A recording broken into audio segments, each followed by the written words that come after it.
It's Monday. It's Fantasy Sanctuary, and we are live with one of our very favorite people in the space, Meg from Fanspeak. Meg, how you doing? I'm doing well. You guys are some of my favorite people in space, so it's great to be joining you guys today. Obviously. Tyler, we're going to talk some So You Think You Can Tout later, but fresh off a weekend in Vegas, you surviving? This is my 6th coffee of the day, and I think it's my 50th coffee since Thursday at midnight when I checked into the hotel. So I'm doing great, and definitely not struggle busing after a very long Vegas weekend that was all the Vegas things. Now we're doing I great. meant to ask you pre-show how it was. I love going to Vegas. So was it ever, I know you've been plenty of times. Did you have a blast? We had some ups, we had some downs, and I think that's just a classic Vegas time. That is a classic Vegas It was time. for a brother's wedding, so Okay. it was, of course, all the annoying things about the family with all of the fun things with the family. And I spent way too much money, and but had a great time. Had the fun things, and left the wife at the hotel several times so that she could recover while I stayed out too late and paid for it very dearly. But no, had a good time. I hadn't been to Vegas in like 2 years, so it was actually nice to like take a break and then go back. It's just so expensive, man. It used to be cheap and fun to go to Vegas, and now it's like paying an arm and a leg to get there, an arm and a leg while you're out there, and it's hard to not feel like, it's a good time, but it's also like the bang for your buck just isn't what it used to be. So if you were going to sell it to me, the only time I passed through Vegas, and I think I had 4 hours sitting on a bus station floor waiting for a connecting bus to Dear God. LA. Yeah. Oh man. I mean, well, we could spend a lot of time talking about the time I once took a bus from North Dakota to LA, but I can wait. Wow. But yeah. So as somebody who literally spent maybe a couple of hours in Vegas, and my only experience was like seeing it from the window of a Greyhound bus. If I was to go back to Vegas, what's like the one thing that isn't obvious that should be done? I'll let you go first, Emo. I have a couple. I mean, so I really am. I'm not your average person, and everyone's very shocked to hear that. My thing with Vegas that I enjoy is just like the nomadic movement of the city. Like it really is a city that you just like walk around, explore, wander into things, people watch. It might be the best people watching city on the planet between all the tourists and the locals and the homeless people and the crazy people and the performers and the sex appeal. There's a lot going on. And then like the hotels are all like their own thing. The casinos are their own thing. You never there's no getting bored because there's always something to do, something to go see. Meow Wolf is cool as hell. Highly recommend Meow Wolf, especially if you're doing a little something to, open your third eye, because then it just becomes like an all-day event that you lose yourself in. The Sphere, I still haven't gotten to do, and I want to do. Tyler, you're doing a terrible job here of recommending one thing to me. Well, that's the thing. Vegas isn't one thing. It's all the things. Go stumble into new things. That's my take, because there's too much to not do. Yeah. How about you, Meg? Anything in particular? I was just going to say that he said it perfectly, that like a lot of people were like, I'm not a gambler, so I don't like Vegas. And it's like, it's not just for gamblers. Like there is literally something for everybody in Vegas. So he explained that perfectly. I'd say if you go, the must-sees, especially stay near the Bellagio so you can enjoy the fountains. I'm a dork. I do love it. Like a lot of my friends have always stayed at the Cosmos, so it like overlooks it. And I'm a dork. I love it. Like it's every hour, 30 minutes, whatever it is. I think that's great. Some things that you wouldn't know, the Neon Museum. I actually celebrated a milestone birthday there several years ago, and it was a blast. But my family and I went to the Neon Museum. That was pretty cool. We went to the Mob Museum. Like those are like things that you wouldn't think to do, but are pretty cool to do. The punk rock museum was cool as hell. And every once in a while there's like a pop-up secret show by a random band, sometimes a huge name, doing like a tiny show inside of an exhibit, and that's super cool. But I definitely would love to get to the Sphere someday. I know tickets are outrageous, but that is on like a bucket list to do. I want my ass on the Sphere. That's my life goal. Well, if people want to hear the time I took bus from North Dakota to LA, drop a super chat, and at some point I'll break it down. But tonight we got much more to talk about. We're going to talk quarterback strategy. We're going to talk so you think you can tell. We're going to draft a couple of drafts. Lots to like. But before we get into all of that, we're closing in on 5,000 subscribers. If you're finding us for the first time, hit that subscribe button. We are giving away a ton of stuff to celebrate when we hit 5,000 subscribers. All you got to do, go comment hashtag 5K on literally any of our videos, and that'll be one entry. Go check it out on Twitter, and you will find the rest of the details. And I will be pinning that in the comments below this one. But let's talk quarterback. And let me just better. Like, the quarterback landscape this year feels difficult in some ways, but it's kind of been a trend over the last few years that I think that I'm less and less wanting the elite quarterbacks as much as I do, and it's more try to find those kind of middle round values and stuff, I think. And it's played out that way a little bit in ADP. Like, 3 quarterback builds for the last 3 years have been positive advance rates. Like, you know, we talk about 16.6% being the benchmark, and last year 3 QB builds were 18%. The year before 17.2%. The year before it was also 17.2%. But when you kind of drill down into the details on that, like 2025, if you went QB1 after round 8 and then QB2 after round 12, you could get up to a 21% advance rate if you were doing a 3 QB build. So then you were kind of left to take your QB2 and your QB3 after round 12. You go back to 2024, and that didn't do as well. But if you were going QB1 after round 6, QB2 after before round 13, you got up to like 19%.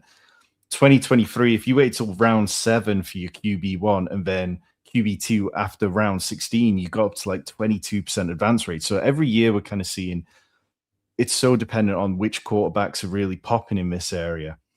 Meg, I know you're a massive fan of 3 quarterback builds. Tyler, I know this year you've been kind of really drilling down on specific ways of getting your quarterback fix. So it just felt like a good jumping off point to talk through before we got into a draft tonight.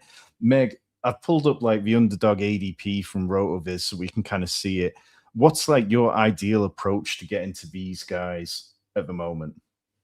Well, first of all, thank you for giving me the 3 quarterback shout out. I like to say I like the 3 quarterbacks before the RTAs made them cool. So I have, that's honestly been like, just like personal experience. Like, my success in best ball was because one quarterback got injured and I still was able to push through.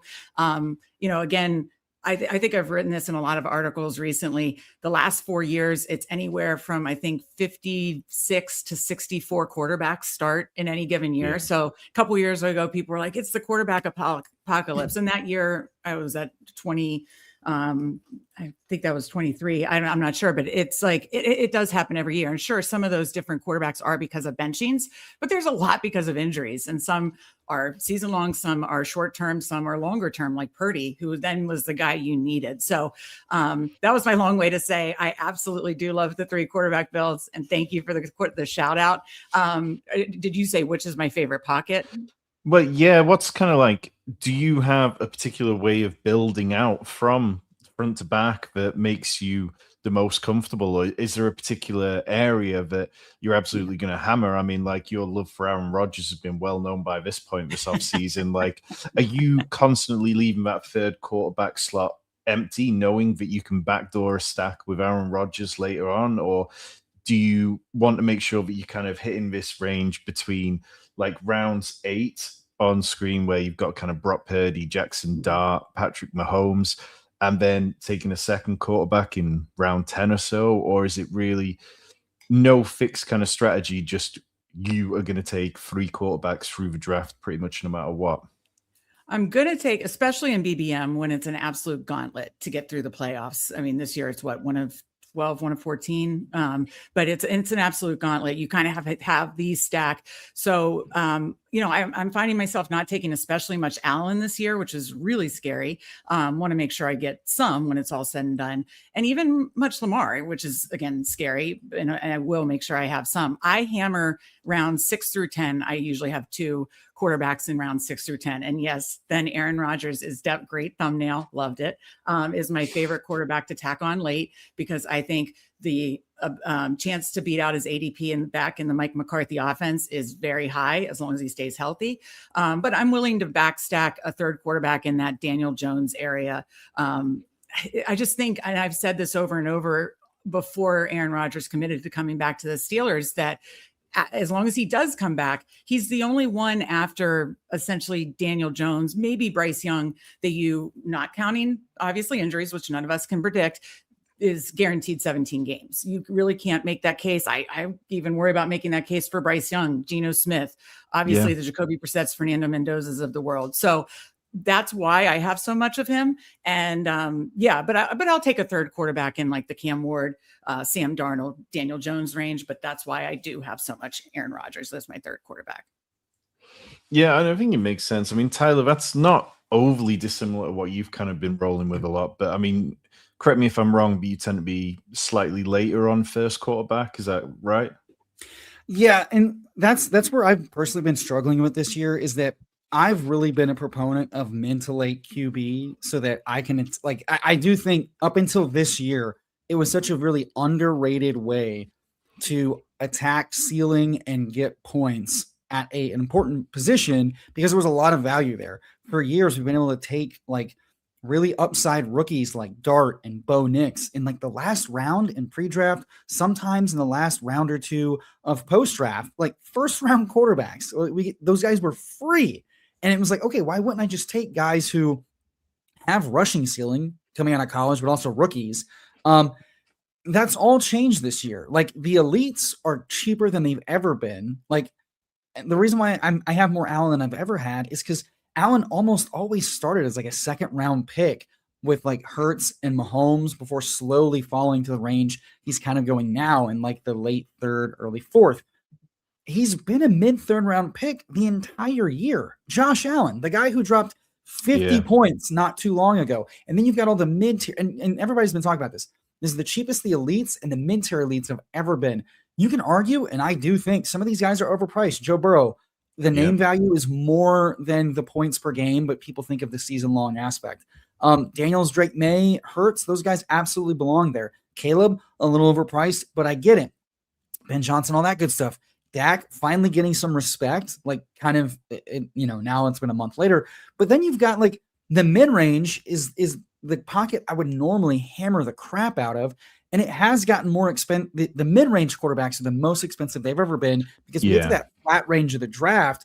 And it's like, well, why wouldn't I just take the quarterback instead of the risky guy? So now it's become, and then you look at the late quarterbacks and it's like, it's dudes that kind of suck and we're hoping are good. Cam Ward, Bryce Young with injury risk, Daniel Jones, rushing guy coming off of an Achilles who, when he hasn't gotten to do rushing, he's been a Sam Darnold-esque.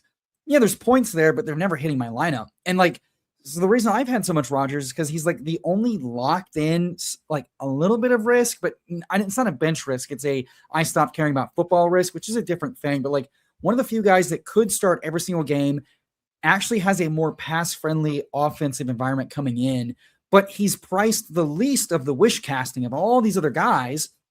But you've got the first-round quarterback who's probably not going to start week 1, maybe not start till week 4, 5, 6, 7. That guy usually goes in like the last 2 rounds of BBM and all these other big contests. He's never falling outside like the 15th round. And it's like, so the super cheap guys are not as cheap. The mid-round guys are more expensive. And so to me, it's like, and my worst experiences have been getting blown up at quarterback, trusting something too thin or trying to push stacks around. So I've just decided this year, if year after year after year, 3 quarterback is crushing for a multitude of reasons, QB injuries, flat pockets of the draft that just suck outside of a position that is pretty easy to say is going to give you points. And then just 3 weeks of the gauntlet, as Meg alluded to. Those are all reasons why I don't want to get boxed out and left behind, because super duper late, you've got Jacoby, who's almost certainly guaranteed to be a 0 in the finals. Might not even be anything after week 8. You've got the Atlanta guys, which is like it's the Pittsburgh gun in your mouth situation all over again. And it's like, well, I don't want to have to deal with any of that, because like I'm not going to want to look at myself in the mirror in week 15 and go, Geno Jones, Willis team is not up to snuff in the finals. Can't say I didn't see that coming. And I want to be more prepared with firepower. I want to be more prepared with like stacks. And I also don't want to be beholden to like what the room is going to do or not do. I want to just take care of business because there's enough to do elsewhere. So it's been a weird season to like play these pockets because these pockets are weirder than they've ever been. And so it's made the early stuff more appealing because we know year after year, after about midway through the third round, it's super flat. And you've got the RB dead zone, you've got a flat wide receiver zone and like 2 different stretches of the draft. So why not just take quarterbacks with really big ceilings? Well, yeah, I mean, I definitely am on board with a lot of what you're both saying. And I've been a 3 QB guy going back predominantly because I played DraftKings so much. So back there, all the evidence pointed towards 3 QBs being the way forward. And much like Meg, you were talking about, like through the playoff gauntlet, having 3 stacks just makes sense to me for those weeks more often than not. Obviously, on Underdog, it's a little more tricky. But if there was a path to 2 QB hitting again this year, Meg, what do you think it would look like for that to happen? Are we talking about like, do Jackson Dart at sort of QB 12 and Malik Willis need to hit? Are we talking about some kind of combination of like Justin Herbert and I don't know, like Baker Mayfield all of a sudden coming alive? Is that what it would take, or do you think it'll involve one of the elites? I mean, I think you certainly could do like 2 in that middle round area, or like you could start in the 6th round with all those. There's so many that have high upside in the 6th round. Obviously, like Tyler said, some of them are maybe a little overpriced, but they still have a lot of high upside. So you could go 1 there, and then 1 in that like Purdy, Dart, Justin Herbert type range. I think that's how you get to it. But they just are gonna need to both stay healthy all year, or both stay healthy and ping pong off each other, and then have elite playoff weeks too. So I mean, I think you can get away with it. I think the 24 season was a year where it was slightly less quarterbacks that started and slightly more teams had their quarterback all year. And I do think you did see some, my particular finals team did need 3 because I had Dak that got injured, but there were plenty of finals teams or successful teams that did have like a Burrow, Jaden Daniels, or Burrow, Baker Mayfield. Yeah. I'm trying to think of the quarterbacks that hit in the playoffs that year. So you certainly could get away with it that year. Again, you're just going to need health and them to do what they're supposed to do, especially in the playoffs. Yeah. Okay. Well, I mean, I think it's very much just kind of those pockets, isn't it? And like Rotoviz have been for years banging on about the 2 QBs in a window range of like rounds 8 through 11, double tapping QB there being potentially viable. And that's not even just in Underdog, that's in FFPC as well, which is 20 rounds. But yeah, I'm excited to see how it is. I mean, I'll inevitably have a decent chunk of Lamar just because I'm a Raven slappy, but I'm not drafting much Josh Allen because it just doesn't feel like the value's necessarily there. Meg, before we get into this, whilst we wait for this to fill, you guys over at Fanspeak have been absolutely crushing it this offseason, like hitting 1,000 subscribers, got the Best Ball guide out. Like, I've seen firsthand the Best Ball guide, and I think it's incredible. If you were trying to pitch somebody in the chat who's not already got your Best Ball guide, what would you tell them it is going to change for them? Sure. Yeah. I mean, it's 400 plus pages, everything you need all in one place: strategy articles, team pages, player pages, the player pages, advanced stats, spike week charts, which has helped give me a ton of context to some certain players. I think you have certain players that you just have maybe a stigma or idea about, and it kind of like just puts the data. And I understand we're working with a different season, but it can still kind of put some context to that, the spike week charts. That is, as someone in chat mentioned, Meg's into handcuffs this year. I am. I joke about it. Like, if you clip that solo, it makes me sound a little kinky, but I really am into handcuffs this year, both at the running back and tight end position. Because if you look in certain scenarios on the spike week charts, if you had, now last year, there was no way of knowing this, Kittle and Tonjes, you basically had to use every single week, and a spike week all 3 playoff weeks. similar to running back, certain rooms, not for every room, but certain running back rooms like the Bears or the Steelers last year. If you had both of those running backs, you pretty much had a usable week almost every single week. And then plenty like that Lions game that I think was in the playoffs with the Steelers, both running backs had a spike week. So, really interesting stuff there. The Best Ball guide is specifically for one group of people, and that's our paid Substack users. Obviously, our Substack it's year round. It's not just Best Ball actually, but it's Best Ball. We have Best Ball, 3 Best Ball articles a week and rankings for every format, which I think is pretty cool. And then it's going to cover in-season stuff too. It's going to cover Steve and I play DFS, Underdog Dailies, and NFL bets. So you get a whole lot, and with the discount code, it's less than $30 a year. And that discount code, you can get it by clicking the link in the description down below. Like I say, really impressive piece of kit and a lot of hard work gone into it. Meg, we've drawn 107. How do you feel about the 107 this year? Yeah, I tend to like either the first 3 or kind of like the last 3. 7, I still like. There's still some players in that. The middle, I don't like as much this year for some reason. I think it's what falls back to you. I really like what falls back to you. I was saying this on with my brother the other day. I really like, honestly, like the 9 through 12, because what falls back to you, not the 1-2 turn, but also like the 3-4 turn. I really, really like this year. So I have to ask a dumb question. Then it sounds like you just disagree with ADP, and then you should get plenty of your guys in the middle, because you can just take the guys you like on the turn, and maybe people. I hear a lot of this. I love the 12 this year, and I'm like, is it just that y'all hate making decisions and you like what just comes to you? Because I don't like being on the end, because I like the middle where I can grab a falling value and kind of dictate what I want instead of getting left behind in like positional runs. And I think no matter what the ADP is every year, I hate being on the turn and having to try to like guess how the next 2 rounds are going to be, so I don't get boxed out necessarily. I hear what you're saying. You get the most falling value situations. And maybe that is, I do have such strong player takes.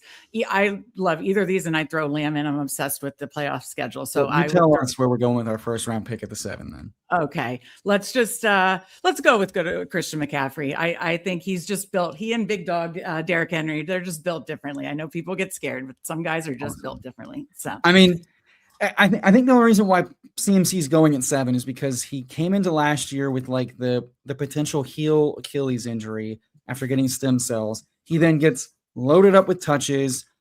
His expected touchdown rate does come down a little bit. His rushing touchdowns aren't as high. You check that with like the weekly projections and player props. They did decline a little bit, but he still sees 100 targets, and we saw 129 targets. Like he saw more targets than AJ Brown, Cortland Sutton, Keenan Allen, Zay Flowers. But the problem, it was the rushing though. Like 3.9 yards per carry was his lowest mark since he was in Carolina.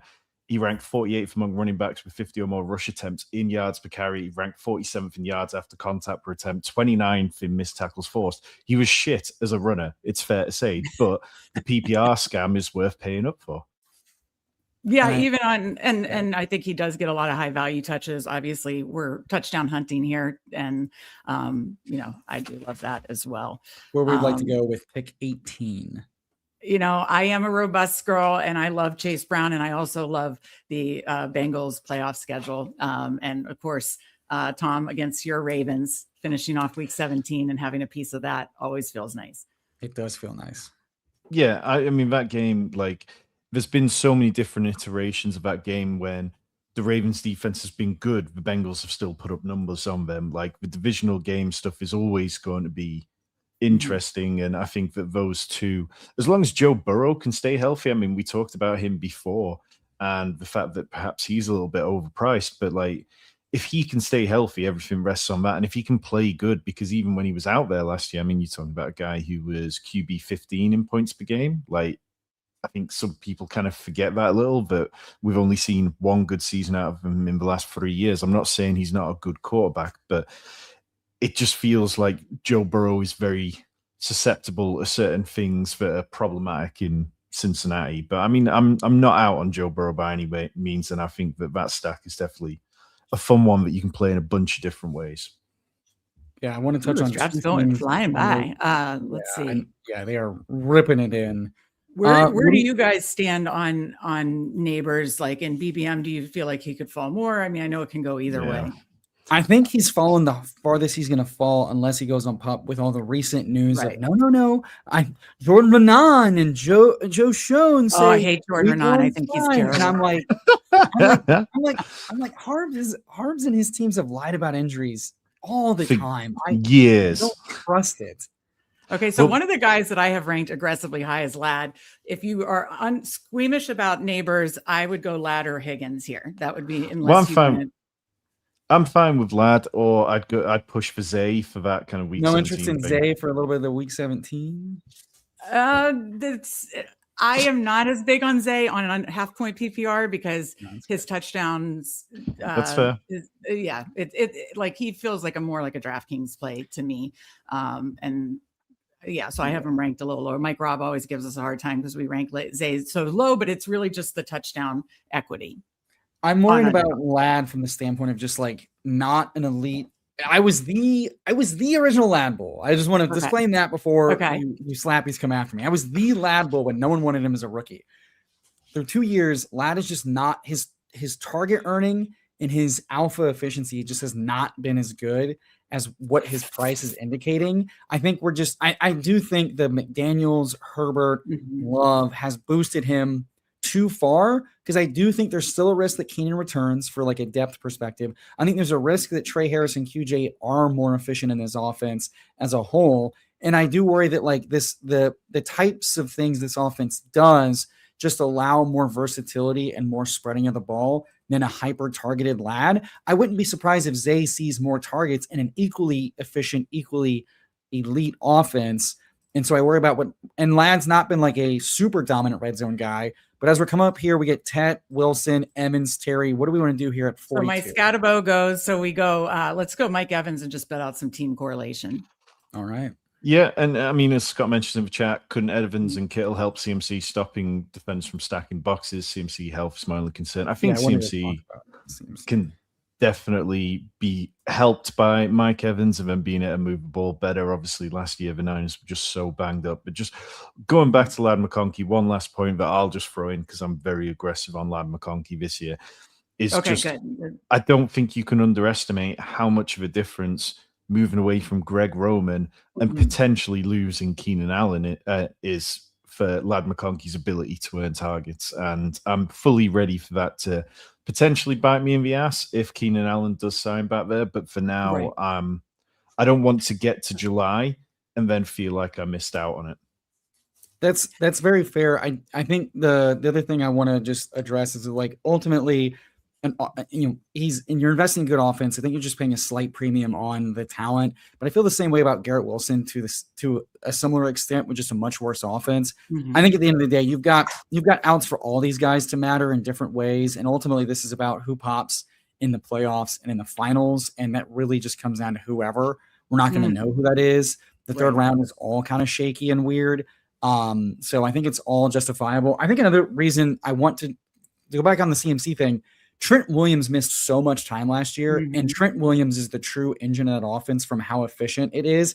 And the offense shifted more aggressive pass heavy, which is why I'm a huge fan of Evans and Rizzy if he's healthy in this offense, because this is finally like a more pass aggressive offense than it used to be in the past. And I think CMC getting Trent Williams back is huge. We're on the clock. Bucky, Judkins, Moore, Lamar, Rome. Meg, what do you like here? I'm more or Lamar, I was going to say I'm more DJ Moore and kind of doing the mid. But if you want to go Lamar and build out the game stack, I'm fine with that too. I'm fine with Moore. No. It's fun to make Tom not get Lamar Jackson. Honestly, the amount of 102s, 103s I've had on FFPC Superflex lately, the Lamar exposure is getting a little worrisome. It's so it's a little bit high, and obviously stakes tend to be higher over there. So starting to get slightly nervous on it. And Moore's not my favorite click there, but he has access to a Buffalo offense. He is attached to Josh Allen, and ultimately they play Miami week 17, and it's not going to shock anyone if someone on that offense has 2-3 touchdowns versus, what could absolutely be a brutal mogging on the NFL field. Right. Oh, absolutely. Yeah. I mean, just more I feel like we could get more of like the Stephon Diggs instead of the everybody eats, type Buffalo deal. That's so frustrating from a week to week standpoint. So yeah. I also hesitated on Lamar because not that we're going to get both, but we talked about double tapping in that area. We have a chance to obviously stack both Ladd and Mike Evans / Christian McCaffrey if we're able to get both Purdy and Herbert. Oh, another thing I wanted to talk about Chase Brown was like Fantasy Points put out this the other day, and I thought I'm a Chase Brown bull just because like the workload he's going to see, the guy behind him not keeping him, like he gets a lot of the work. He gets a lot of the work that matters. Cincinnati is an offense that's been top 5 year over year over year. The last 5 years, Zach Taylor offenses have been top 5 pass rate in the red zone. Chase Brown is one of the best red zone target earners from what types of touches matter. Chase Brown just sees a shitload of targets and touches in the red zone, and that is a huge deal for a top 3 easy projected schedule. Jadarian Price falls to us at 66. That works for me. I assume BTJ's gone, right? BTJ is gone. Yeah, Jadarian Price. I like that. Yeah, I like we can build a little 3-3. That's probably my favorite way to start is 3-3, and that's when you can still double tap quarterback in this mid-range. We've earmarked potentially Herbert, almost assuredly Herbert with taking Ladd there. We've got a double stacked Purdy, one of the few I think mispriced mid-tier quarterbacks simply because of the time he missed with injury last year. But from a touchdown rate, he's one of the most efficient touchdown passers in the league. He's a rusher and he's attached to Kyle Shanahan, and he's going around guys where it's like, what are we doing here? Why is he not priced like Herbert and T-Law and Dak? This is ridiculous. Yeah, I agree. I love all those quarterbacks you just mentioned, but I've been shocked that Purdy hasn't moved up, especially with Evans and where Evans goes. I'm shocked he hasn't moved up this draft season. As this draft's flying by, obviously through 6 rounds already. But I just want to go back to kind of something we mentioned around neighbors and whether you think that his price can fall more. I can't believe that if we get to training camp and he starts on the physically unable to perform list, that we don't get another dip at that point. I think, obviously volume starts to tick up at that point. More casual drafters start to come in at that point. Mm-hmm. And I think maybe he's not dropping significantly at that point, but I think that there's definitely going to be a real buying point around them when the drop happens. For who? Neighbors. Yeah, I certainly think we do overreact to Camp Pup on Underdog. Yeah. They don't react to it as much as you see on maybe DraftKings or Drafters. And some would say that's wrong, quite frankly, because if you are at risk of missing time. And my thing is, I still think there's like a 20 to 40% chance Neighbors does miss week 1, 2, 3. That's very much still in play, despite the bullish comments that feel like more PR playing than like true bullishness. Because at no point have we had the doctors have told us the timeline is he's looking good, he's feeling good, relax. And the people saying it, I have no respect or trust for. So I'm certainly not heavily buying in like it's not the case. I certainly think it could happen. And I certainly think Pup is still potentially in play, or any talk of missing week 1 is going to drop him. I just don't think that's going to happen for like the next couple weeks. So, I still don't love touching him right now because it's still Matt Nagy and Greg Roman. Like, we have not taken enough of that into account as a market, I think. Yeah, very much so. Okay, so there's a few more things that the chat are asking that I want to get to, but let's get this pick out of the way in a minute. We don't have anybody in chat. Oh, Legion's in here. Okay, the Legion I always draft with. I've drafted with There's him several Tower Twonks in here as well. Houdays, okay. Lumsky. I think we just send it with Herbert. That's what I was just going to say. Not mess around. Yeah. Fantastic. Hybrid Dad, infamous for Best Ball breakfast, taking, I think it was Hollywood Brown 101 and tanking a draft. So a lot of notoriety in this draft with us. Cool. We've got Mike saying, Emo, you should guess where level-headed and non-big stan Meg has Ladd McConkey ranked. She did say aggressive rank, so I have to assume it's over here with like Devonta Smith and George Pickens. How high do you have Ladd ranked, Meg? Yeah, I need to actually check exactly on my recent update. We did a show last night. That can't be right. We did a show where Steve had to draft off my ranks, and I sent him my wrong ranks last night. So I'm just crushing it. I want to say I have him ranked like 30. 24. Oh, did I call it? Did I nail it? It's 24. Is it? Okay. Wow. I'll double check that. Talk about a DraftKings rank. Dude, 6 foot 185. He's got my build. I mean, I wish I was 6 foot. I've been really strong on Lad for most of the off season, but yeah, that's a little bit ahead of where I've got him. Look how concerned your pup is about that Lad rank. That's so aggressive. Okay, now he's doing the thing Link where down he's below.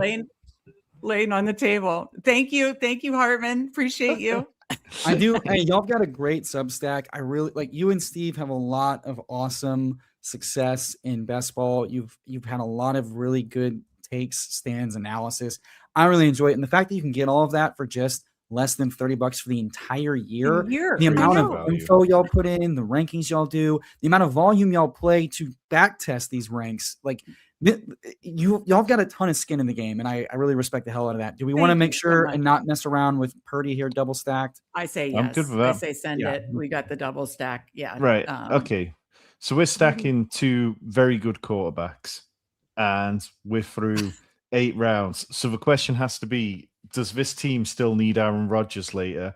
Or is Derek right in saying, am I crazy for liking Geno Smith at his ADP as a third QB option against the Jets, but there's least chance the Jets have I'm not. I can't really say that sentence, but lots of weapons and high draft picks. But yeah, do you still think this team needs somebody like a Geno or an Aaron Rodgers? For me, yes. In BBM, yes. I love having 3 stacks.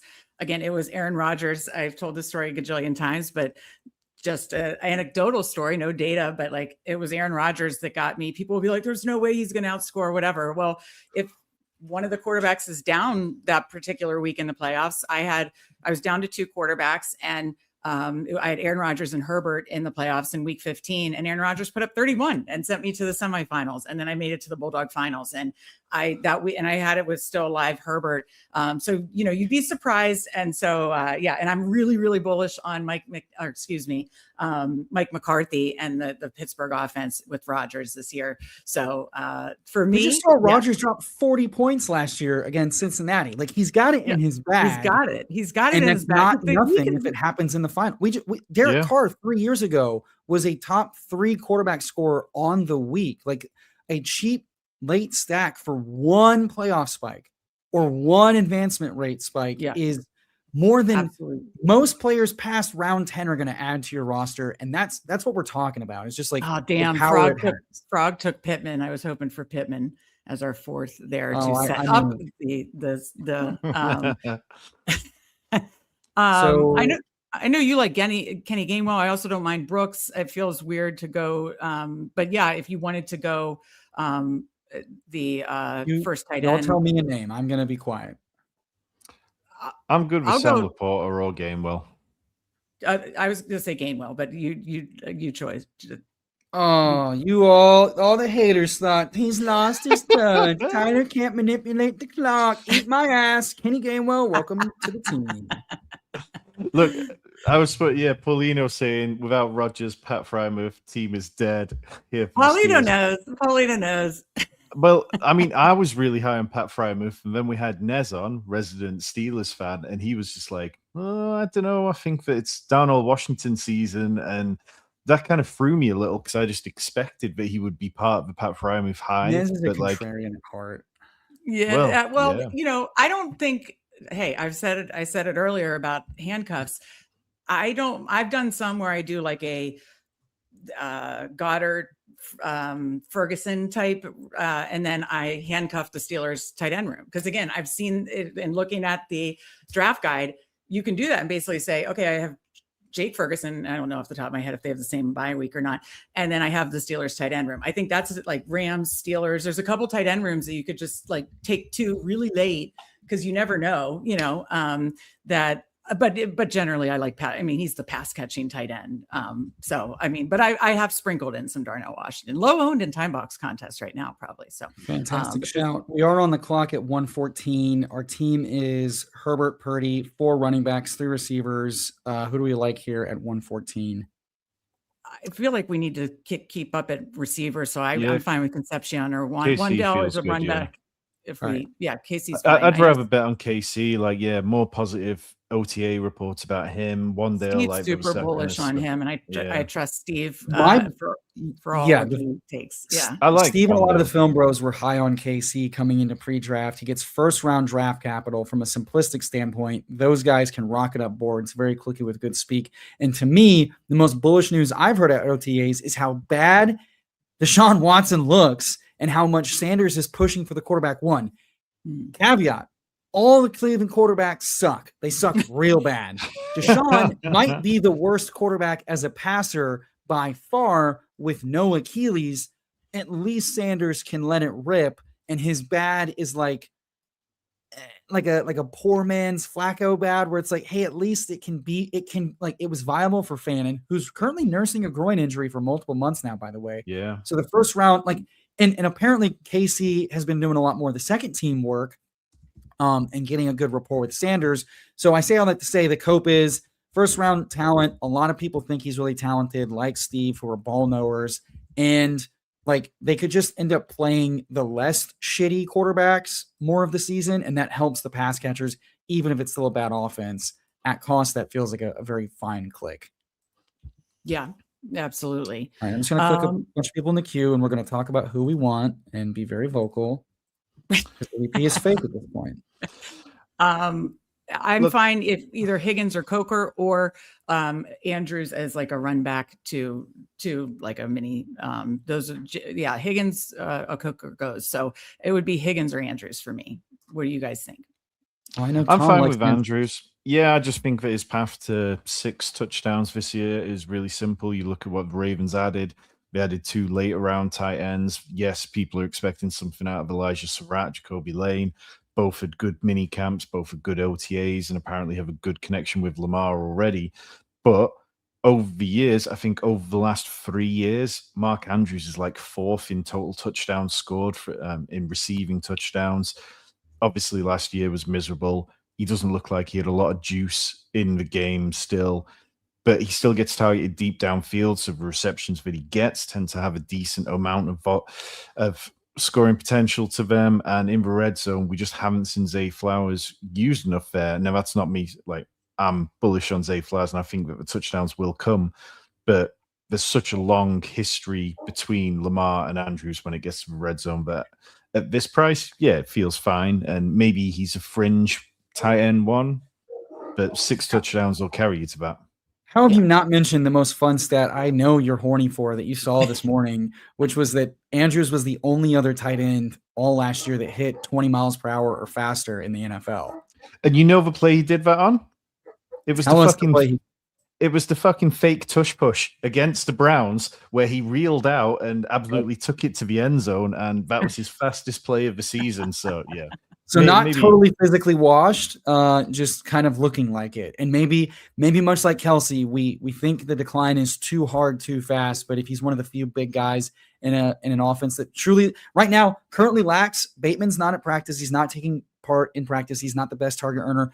3rd round and 4th round rookie receivers aren't anything dangerous. If he's the pseudo second target in this offense, no one should be surprised from that perspective. We're about to be on the clock. Yeah. I'm bummed that Hunter didn't come back to us. Where is there any receivers that have fallen other than Cooper?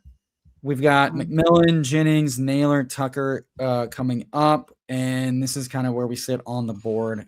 I kind of like McMillan to get a 5th receiver on an offense that we really like. We already have Gainwell, so it's kind of I like the Tampa Bay Week 17 game certainly against the Rams. So I know tough defense, but I liked it a lot better before Aaron Darnold and Myles Garrett were potentially looming. But hey, if they make it a blowout where the team pulls the offense after the second quarter, seems bullish for McMillan to get some garbage time touches with Godwin riding the pine, right? Like I can tell myself that story.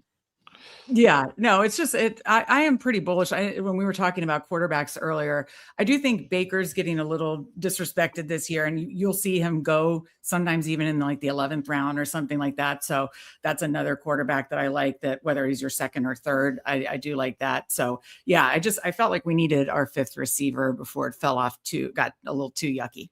Yeah, I don't mind that. The tight ends certainly outproject them, but yeah, I mean, like McMillan's getting some pretty positive camp comments. It's a pretty ambiguous wide receiver room. Yeah. Egbuka priced up like he's the guy, but we certainly don't know. Hurst getting comments about X, but not exactly like blowing people out of the water. At this point, we've heard back-to-back years of McMillan and Egbuka being the rookie receivers making a lot of noise. I have not heard anything of that magnitude for Hurst yet, outside of he can play the X. We've not heard that. So to me, McMillan's still a good price of a semi-talented player, a lot like Xavier Worthy than people want to admit, despite going multiple rounds later in an offense that we should still like. Okay, look, Digit GFX going to get to your dynasty question in just a minute after we make this pick. But Meg, what do you like here? I like Chig. I mean, that Washington offense is devoid of weapons outside of Terry, and so I think that targets have to go somewhere else outside of Terry. So you're not afraid of looming Brandon Ayuk to be the second coming of Mike Evans in Washington? No, I don't. I don't understand that at all. I'm already had it with Washington's decision making, and so yeah, if they bring Ayuk, that might be my swan song. But yeah, I like Chig here. Yeah. Yep. DigiGFX asking, do I trade Cam Ward and James Cook for Stroud, Pickens, and Devontae Adams Dynasty 12-man during the startup? So look, whenever it comes to Dynasty on this channel, I rely heavily on Rich's Dynasty Trade Calculator, which you can get on our website, thefantasysanctuary.com. 20% off currently if you join up for the annual pass. Rich's stuff's incredible. You can customize it to any league. He's got this one pretty reasonably on the CJ Stroud, George Pickens, Devontae Adams side by about a second round pick. So I would lean towards that and just take value. I don't think that CJ Stroud is a good quarterback for fantasy value at all, but that's where I'd lean. Either of you two recommending the other side? Well, CJ Ward is basically worse CJ Stroud. So, so yeah, you take the Pickens, who's going to get a big contract, whether that's with Dallas or someone else. Adams is a really good contending piece to still have this year. He's not dead yet. Still ring chasing. You probably get another 1.5 to 2 years out of him. And James Cook, quite frankly, is just riding high on touchdowns, but his profile and prototype is not likely going to age very, very well. Yep. So yeah, very easy click for me. You're getting 2 quarterbacks in Superflex. That's like an auto click. So I'm starting to get here uncomfortable of if we're going to be out at quarterback. People make fun of me, but I would just pull the trigger because there's nobody else here I like. But if you want to go Debo, I'm totally fine with that and hope that Rodgers comes back. No, I don't mind that considering how we've made it, but it is fun to maybe watch you squirm. But at the same time, I see a lot of not 3 quarterbacks, and I'm exactly. Oh my God, I am so good today. Let's fucking go. Woke up the pup. I said I wasn't going to make you squirm, but I lied. I wanted to make you squirm. That was uncomfortable, that one. I did actually squirm. Frog on it? Yeah, I didn't realize we had so many people in here. Frog and Lumpsky, as BBG Dreaming says. of Sundays. I might have stacked the deck against Legion. Yeah. I unsubscribed. Just going back to this comment, Baker's O-line was almost as bad shape as Herbert's was. It really was. Like, they dropped massively in efficiency as the season went on. And it's been a big part of one of the reasons why I'm very bullish on them. 3 starters going into week 1, 4 starters going into week 2. Like, that's insane. Like, truly. And then their workhorse running back was banged up, and they were left with White and Tucker. Like, and then Baker got absolutely demolished the first few weeks.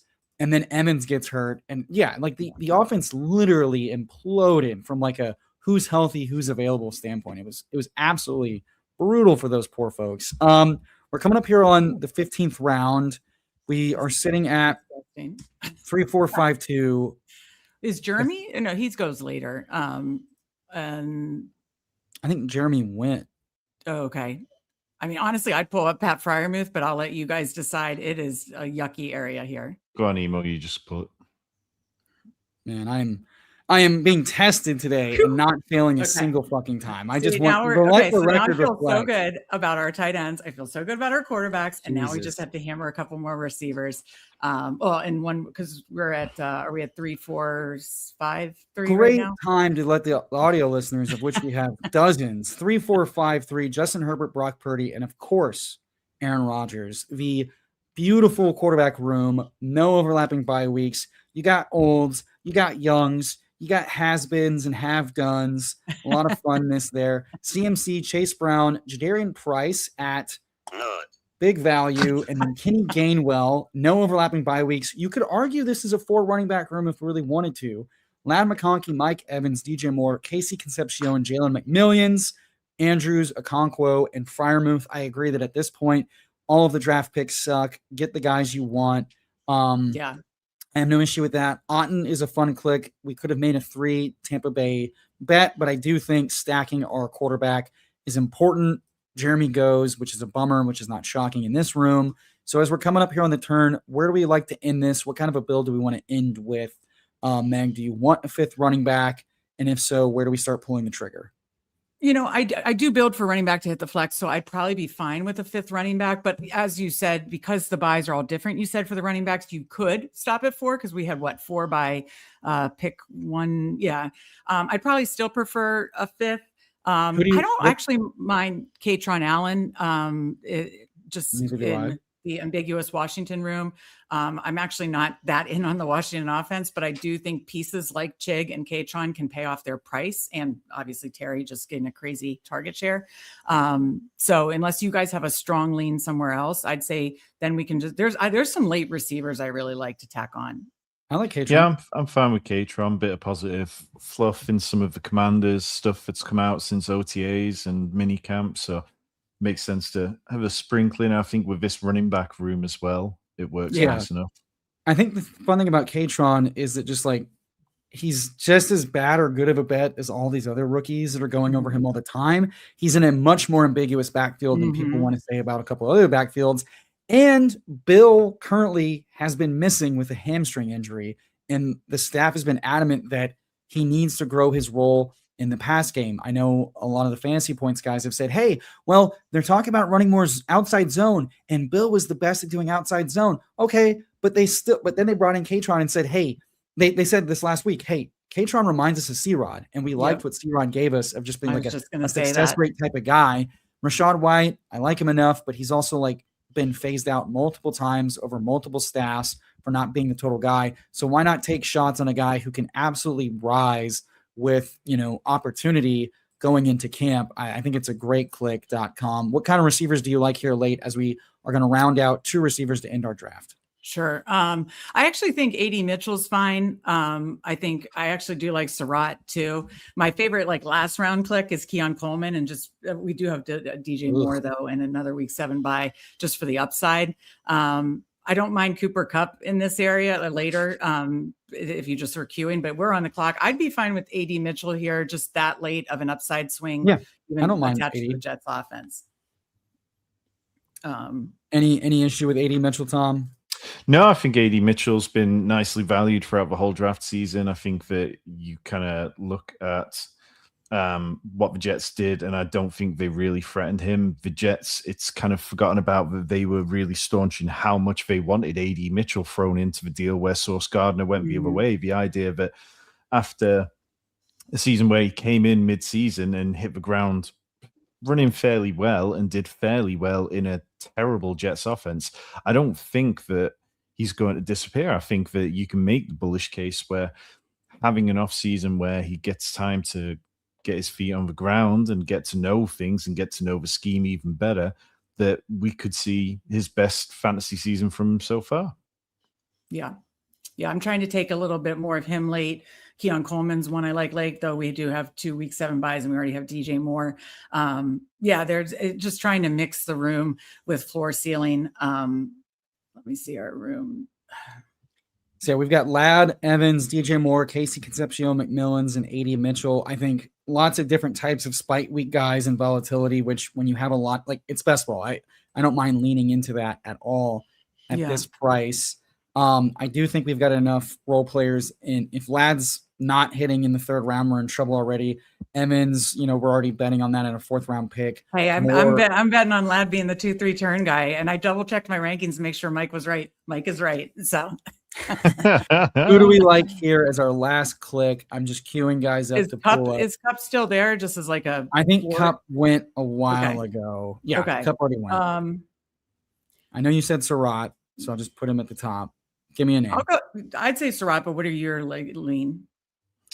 No, Surratt works completely fine. I mean, like we've got that kind of week 17 correlation already. We talked about it, like the positive reports out of training camp for Surratt. Like it was an incredible highlight of him and Lamar connecting downfield, like a 50-yard bomb, contested coverage, Lamar rolling out on the move. Obviously, it's all just in t-shirts and stuff, but like Surratt was the player who I liked the most out of him and Jacoby Lane in the draft anyway. So to get him a couple of rounds later, it doesn't put me off him at all. I felt really positive about him going into the draft. And I think, as Tyler said, like Bateman's not been around practicing very much. Apparently he was practicing at a couple of the training sessions, which didn't have media there, but it's not been very consistent.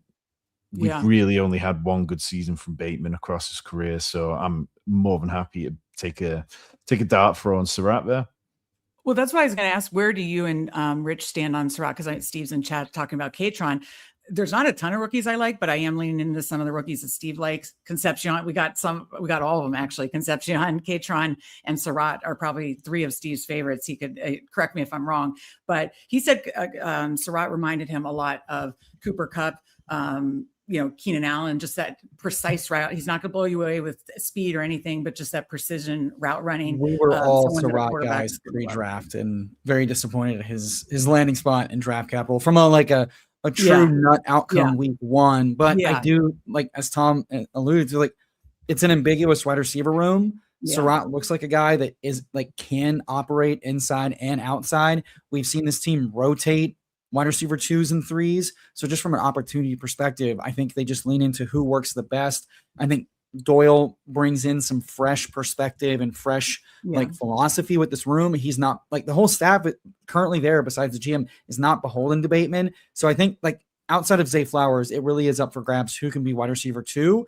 And I already liked Surratt coming in. It sounds like Surratt's been making the most of his opportunities early in camp. So I really just hope that he can build some momentum. And at minimum, it should be a more efficient offense. We talked about the Bucs O-line.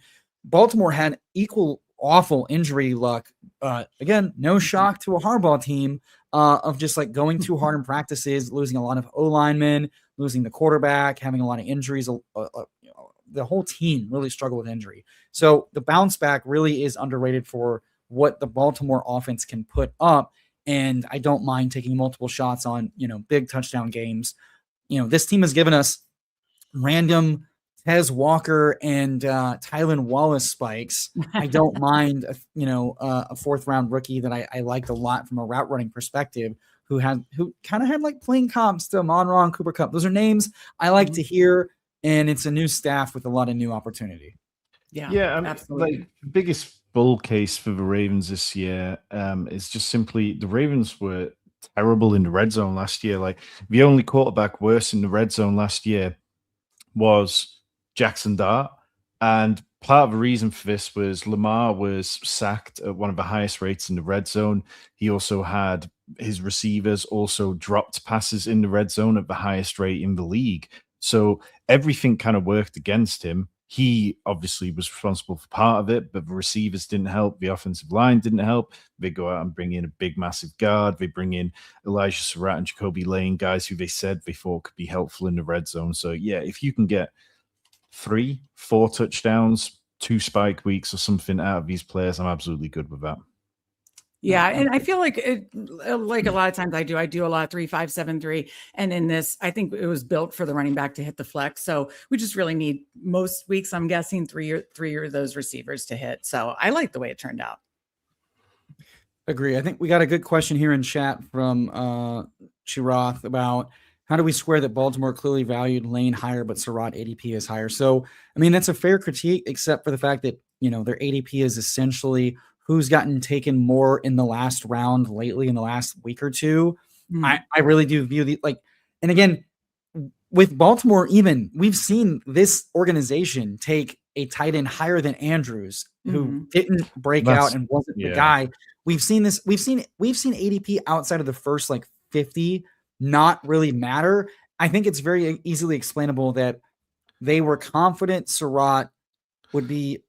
They were more confident that Surratt would be there at the next round than they were about Lane. And I think you can chalk that up to just size and like perimeter stuff does have guys go higher typically than some of the more heavy slot guys. That doesn't mean they're better players year one. I don't think we have any evidence to show that a third versus a fourth round has, and even first versus second round has really mattered for what you do in camp and what opportunities you earn like year one and going beyond. You'll get more chances as a top drafted guy, but outside the top 2 rounds, I don't think that it's really given us much signal.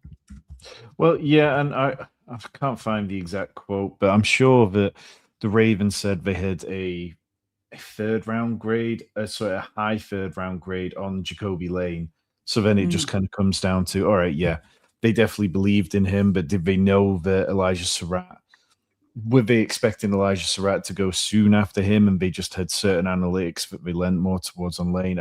Yeah, it's really difficult to try and second guess that sort of stuff. But I think once you get them into camp, much like in the year of Andrews and Hayden Hurst, it just comes down to talent. And my lean, as somebody not as qualified to do this as them, is that I preferred the way that Elijah Surratt played, and I'm happy to make that bet.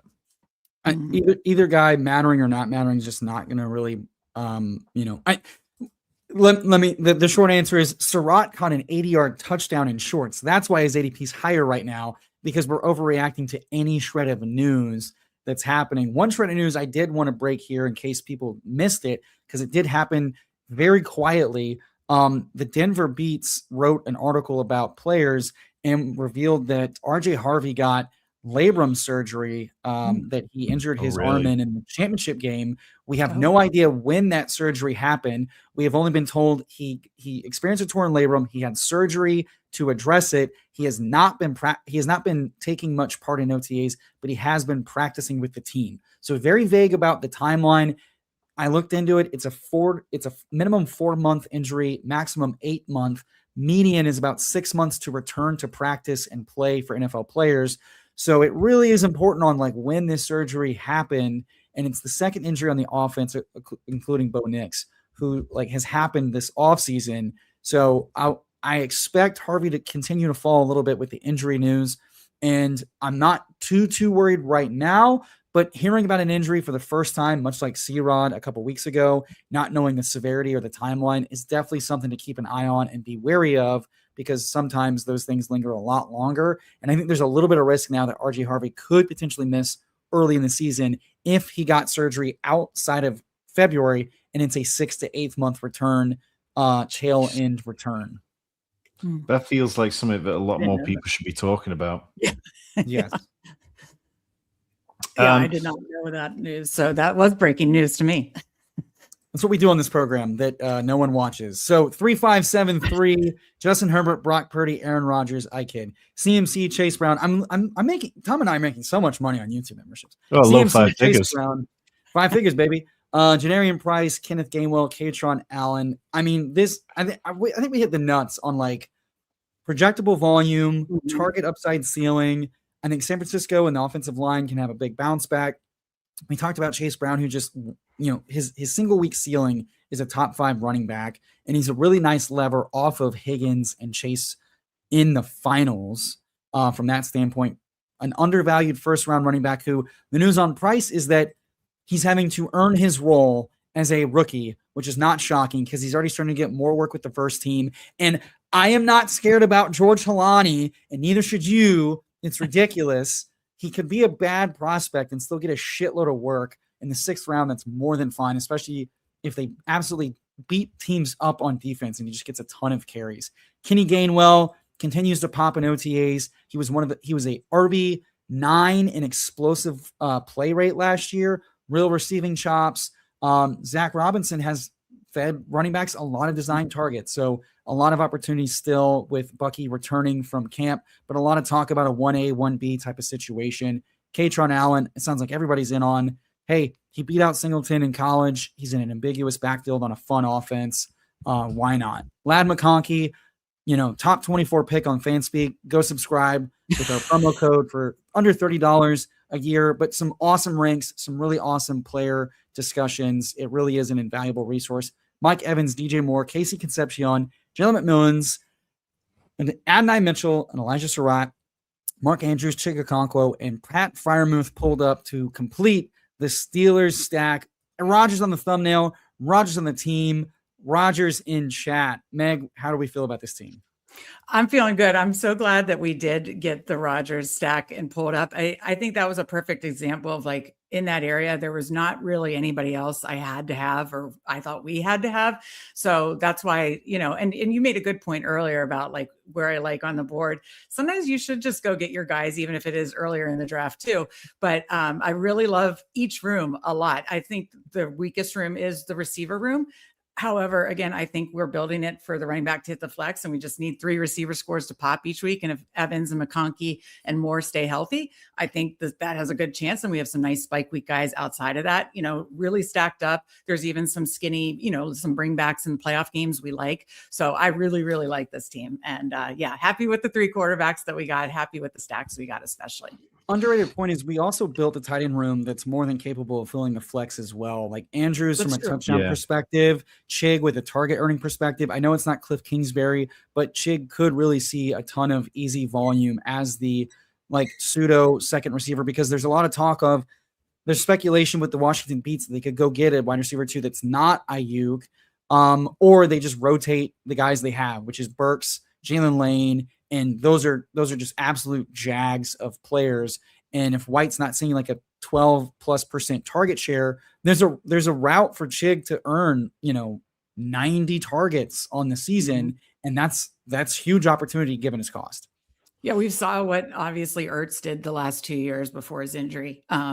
Last year, I mean, he was the go-to for Jaden a lot of times. So I really, as much as I love Terry and think he is going to get a huge target share given the Jags and the other options, I think Chig's going to have to step up and be that Ertz target. He absolutely can be.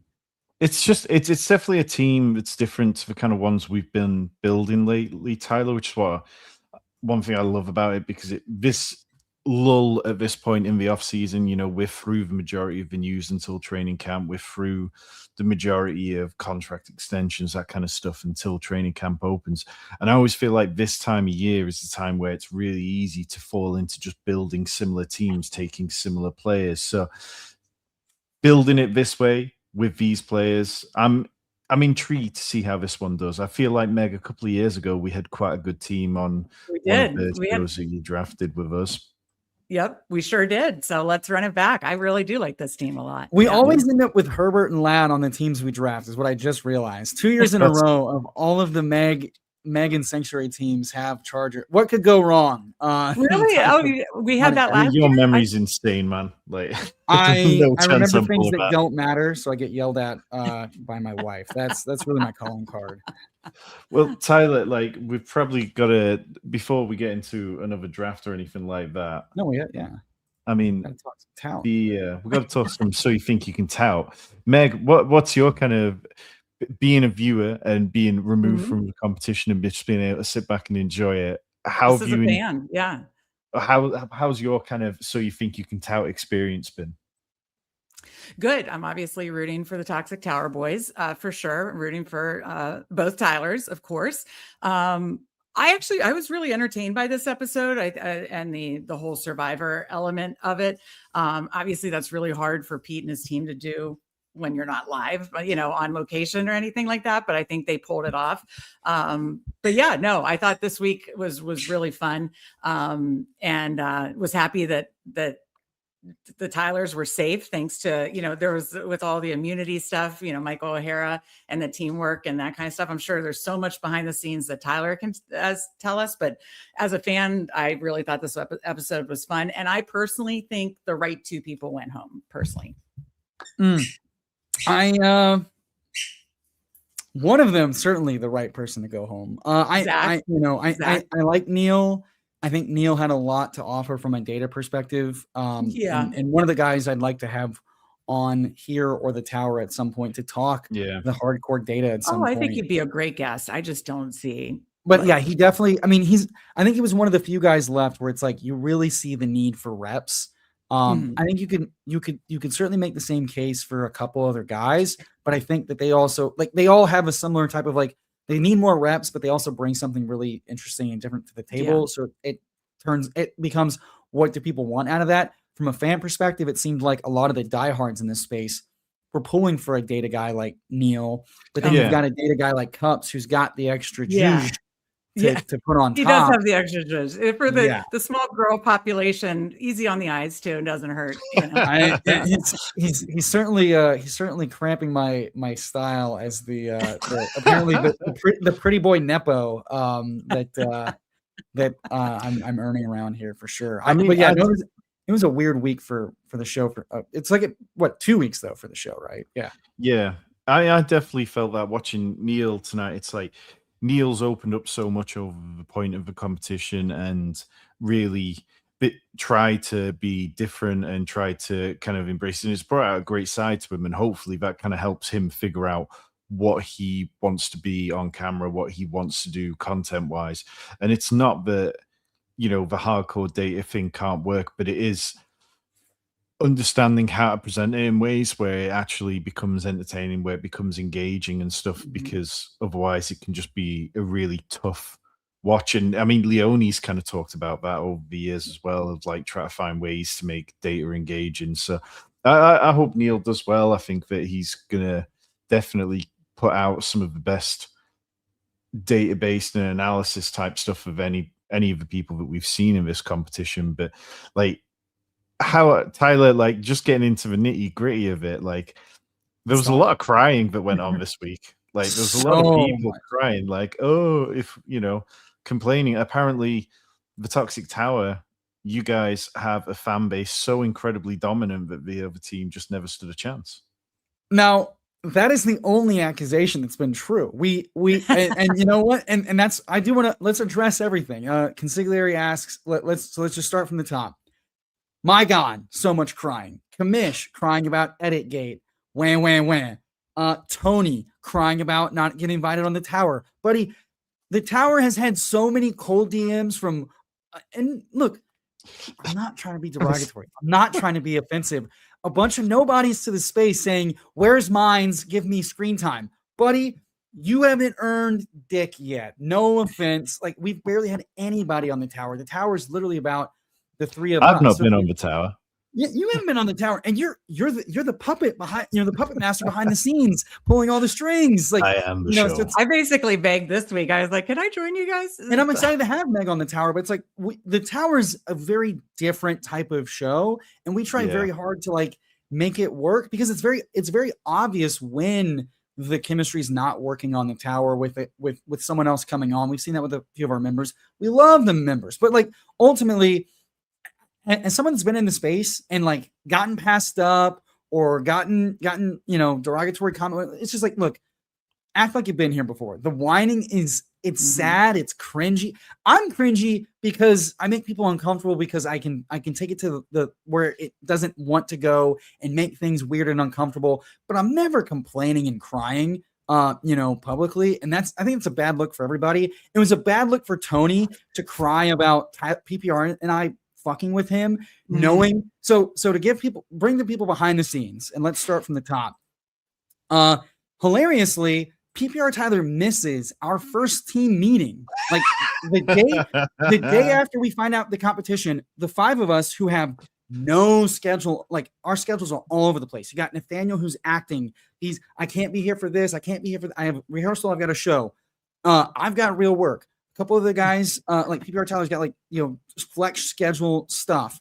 So like finding time was very, very hard. We schedule we get the challenge Tuesday afternoon at like 5:00 my time. We schedule a meeting for like this within 24 hours to meet and talk through it. PPR Tyler's on a date. He misses that meeting. So he sends a voice memo in the chat and he's like, hand up, I think we should put Emo at point. Emo has been around doing this for a long time. And he even said this on his channel. Of like, he put his vote of confidence of like, Emo knows what he's doing. Emo and Tom have been working together for a long time. Tom's going to help us edit it. He's going to help keep us on track from framing it out and getting it. And so there was a lot of pressure on me. So I came into the meeting. I've only worked with Nathaniel for 1 week in duos. And so we had just done that. And he had that lessons learned that I tried to tell him of like, outline it, script a few things, but, go off the cuff. Here's what we need to do with Tom. And so Nathaniel was like, hey, I'll follow Emo's lead. I hadn't worked with Goofy yet. I hadn't worked with O'Hara yet. And O'Hara was like, hey, I worked with PPR. I'll take. And so it came in and I was like, I'm happy to move this forward and help PM this. And everybody went, sure, that sounds good. And what Goofy said is not wrong of like, hey, there's a tribal vote element to this. So nobody really wants to rock the boat. And we're going to try to work together, which was what kind of happened in duos where it's like, there's going to be a lot more deference because we don't want to like burn a bridge, not knowing whose ass is on the chopping block at the end of the week. Right. So there was a lot of playing nice, but like I came in kind of begrudged. Like I sat quiet for like the first few minutes of the meeting and they were like, Emo, we know it's you. And so I stood up and I also knew by taking point, I'm already like PPR and I coming into that week had a huge target on our backs for being the tower, from being some of the most polarizing, hated people in the show for all the different reasons. And now we're teamed up together. So like we knew we cannot lose this week because we will get like, it'll be a lot of us versus them, whether we want it to or not. And so I was like, well, we have to do what we know what we do best. And that's crack the algo. I had a feel we made a heavy bet on let's just attack the algorithm. Let's attack the most viewers. We know this is not, it's Pete's audience. They don't care about redraft. And we also only have 48 hours to get this done. Like it was a tight timeline because Tom was like, hey, I can help out until the day, like it was due Saturday night at midnight. Tom's like, I can't help out after like 5 o'clock Friday. So like, it's gotta be done. It's gotta be done a day early. We can only record after 10 o'clock Central at night, back-to-back nights. I've got a full-time job. So it's like, we had to just hit it hard. So I was like, well, we're not going to fuck up. We can beat them. We will beat them. We just have to hit all the notes we hit. So all the criticism and feedback was very fair. I took it all up to heart. But like, I really did have to like full-time job with a fucking wedding in Vegas coming up that I had to attend. I was happy to take the reins and say, bam, bam, bam. Here's what we need. Here's what we don't need. Let's cut. And then we ended up cutting. Like I was like, hey, let's talk about the names of it. And we're like, well, it's not. It's fucking up the flow with it. We had to do all the things to fine tune it, not to be the best video ever, but to perform the best. And we did that. But I knew it was gonna. And then PPR Tyler and I we find out the results of it. And so everybody's talking shit about like, oh, and the schemers got this, and the Tower Boys are going up to vote. And PPR Tyler and I know like, hey, we won, and we secured our third back. Like I didn't want any one of our teams to go to the chopping block. Like I really, really didn't want to. And I thought if one person went, it was because of a judge, and all of that was right. But then the immunity O'Hara thing came up. And dude, I was gutted to find out 2 of the winning team. We did this as a team. We optimized, we won, and I hated that almost half our fucking team went to the Wolves. So my first worry is that like my teammates are going to get axed because they're going into, oh, it's just us versus them. That's fucked up. So we find out through the grapevine that Zach and Neil are who the early alliance is aligning against. We find that out the morning of the vote being held later in the day. And so it's a lot of talking. And I tell Goofy and Nathaniel, I go work the phones, go get your alliances, go protect your ass. I'll do what we can. And we hear like hours later, we hear what the vote's going to be. And then we decide it's been too quiet. Someone might be getting double crossed right now. And I don't want our guys to be like given false confidence and getting axed tonight because Nathaniel wasn't going to be there for the live vote. He had to submit his votes early. So my worry was, and everybody knew that. Everybody was told in the email, Nathaniel's not going to be able to make it live. And I'm like, dude, that's going to suck. I told all the guys, I go, dude, Nathaniel's fucked if they change last minute. And I knew that Tony had shared publicly, he couldn't, the reason why Nathaniel couldn't make it live was because Tony was going to be flying to Seattle. And I'm like, but Tony's leaving to Seattle after Nathaniel's out for the vote. So there's going to be a window where they can fuck shit up. And we found out Tony had immunity. And I was like, so I go, let's just fuck with Tony. Tony doesn't seem like he's plugged into the show, plugged into the people. So let's fuck with him. So PPR Tyler called and we go, hey, if we fuck with him, it's probably going to put heat on our backs. But like, we can't just let this go this way because I can't risk 2 of our guys going home because they got railroaded.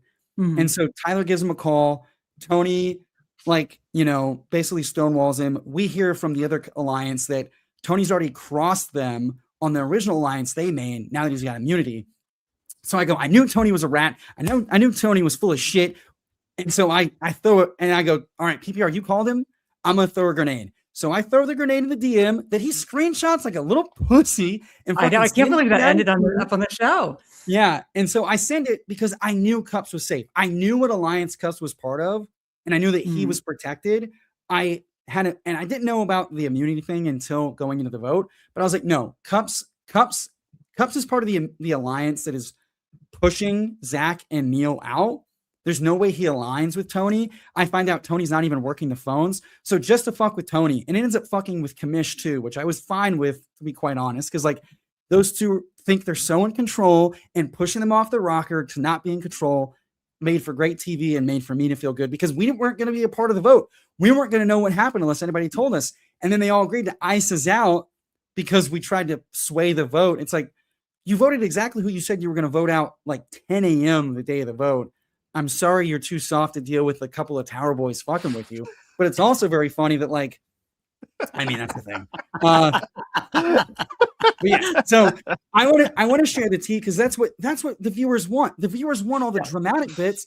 And because Pete's like, oh, just record a confessional. I'm like, dude, I'm not putting this on the confessional. No. Well, this is what we were chatting about before we jumped on tonight. We were saying the thing that was missing from this challenge is like The Apprentice, where you see the team building it. Like if we'd seen the process of the team, if we'd been privy to the conversations where some person is saying, oh, let's go with the clickbait thumbnail, or conversations like that you guys had whilst we were in the post-production process and stuff like that on the edit, it would have made for interesting TV, I think. It would be great to be like, here's what goes beyond. Like, here were two processes of making content. What worked, what didn't, what assumptions were right, what assumptions were wrong. Dude, this whole show has been really good advice for content creators from a lot of different places.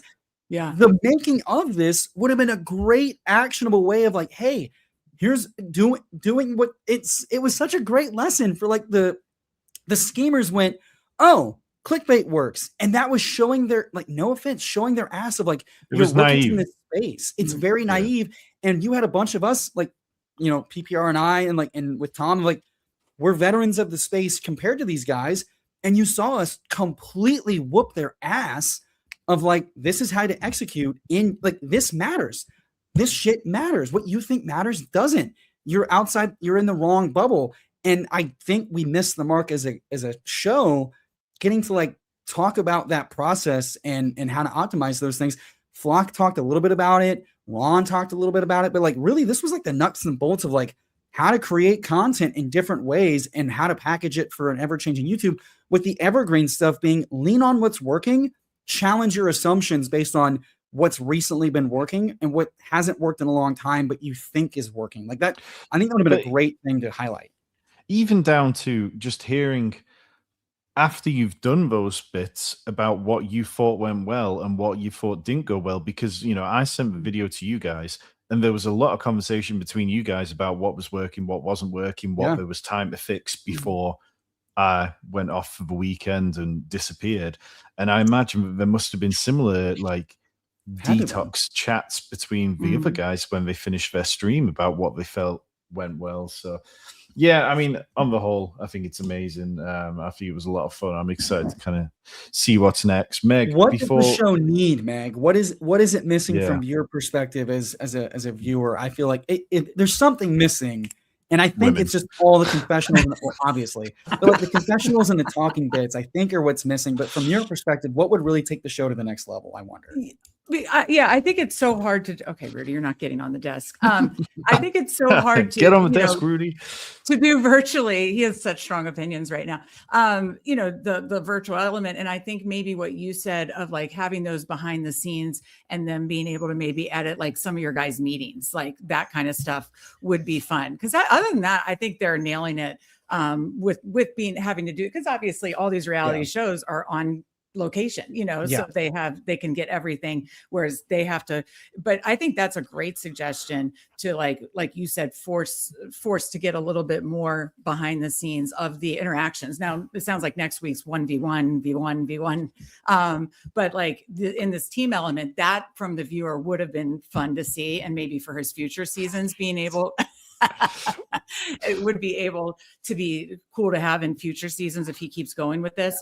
That, and I think you might have mentioned this before, and correct me if I'm wrong, Emo, but if somehow they were able to like pre-produce this and then keep it cranking out on the regular, because I do think he might have lost a little bit of steam, because I just assumed it was going to be last Monday. But like you said, you guys are on such a tight timeline. But I shout out to their producers. I understand how much this must be. But then if everybody know, okay, it's every Monday at 2:00, I'm going to, you know what I mean? I think those are the only two elements, but I think Pete and his team are crushing it. I think it's like you said, it's hooked a lot of people for the entertainment value, but it's also for people like me. I'm learning stuff too about content and how to do it correctly and that kind of stuff. And I also think whoever doesn't win, there are going to still be opportunities out there for other people. It's not just going to be one person this opens a door for, whether it's on their own or, I know there's different companies that have their eye on this competition. And I think that's really cool. So I do want to see this continue to thrive and grow. It's been super entertaining for sure. And by the way, Emo, I absolutely loved, were you like walking on a treadmill when you like gave him the shit back on the editing gate? I was talking about my house. Okay, I didn't know if you were. I absolutely loved it. That was like a 10 out of a 10, like clap back. Like I absolutely loved it. You nailed it. Like I like when you were like, some of you guys are acting like rookies, and it's showing. Like that was my favorite line. I liked it. Last thing I'll say, I got pissed for you, Tom. When the both the judges were like, yeah, the editing was okay. I'm like, Tom is the best editor ever. I love Tom. No. Well, it was a real that didn't bother me particularly, because there was an element of this where it was trying not to make the editing obtrusive and stuff. It was a very minimalist approach, and I didn't think that was a problem given. Okay, I thought the editing was great. I mean, it was coming heavy at the top, and then it was also. But you knew that if you over edited this one of the main criticisms that these guys would have got was, oh well. How good do we know they can be if they're not edit? Yeah. So like the last thing I wanted to do was add too much B-roll or too much editing. So it's fine. Like I have no worries about that. Like I've got many years of editing experience, and I've got plenty of videos on our channel where it's like, I go highly into the edited stuff and go down that road. And I've got something I'm kind of working on now, which will fall into that. But there was no part of me whatsoever that felt at all worried about that. Well, it was just, I think you're the best editor in the space, Tom. So I stand by my guys. He went out of his way to say, hey, I want y'all to be the focal of this. We tried to make a video that was like, and Pete's not wrong. We try to do a little too many things, but it's because we tried to hit every note we could. And then the hardest part just came down to how do we actually package this in 30 minutes? Because we can't make this too short. It's not going to hit. And we have to make 30 minutes. We recorded 3 hours of content. We had to cut something. Yeah, I got cut plenty. The final PPR edit was, quote, Emo's rambling cut final.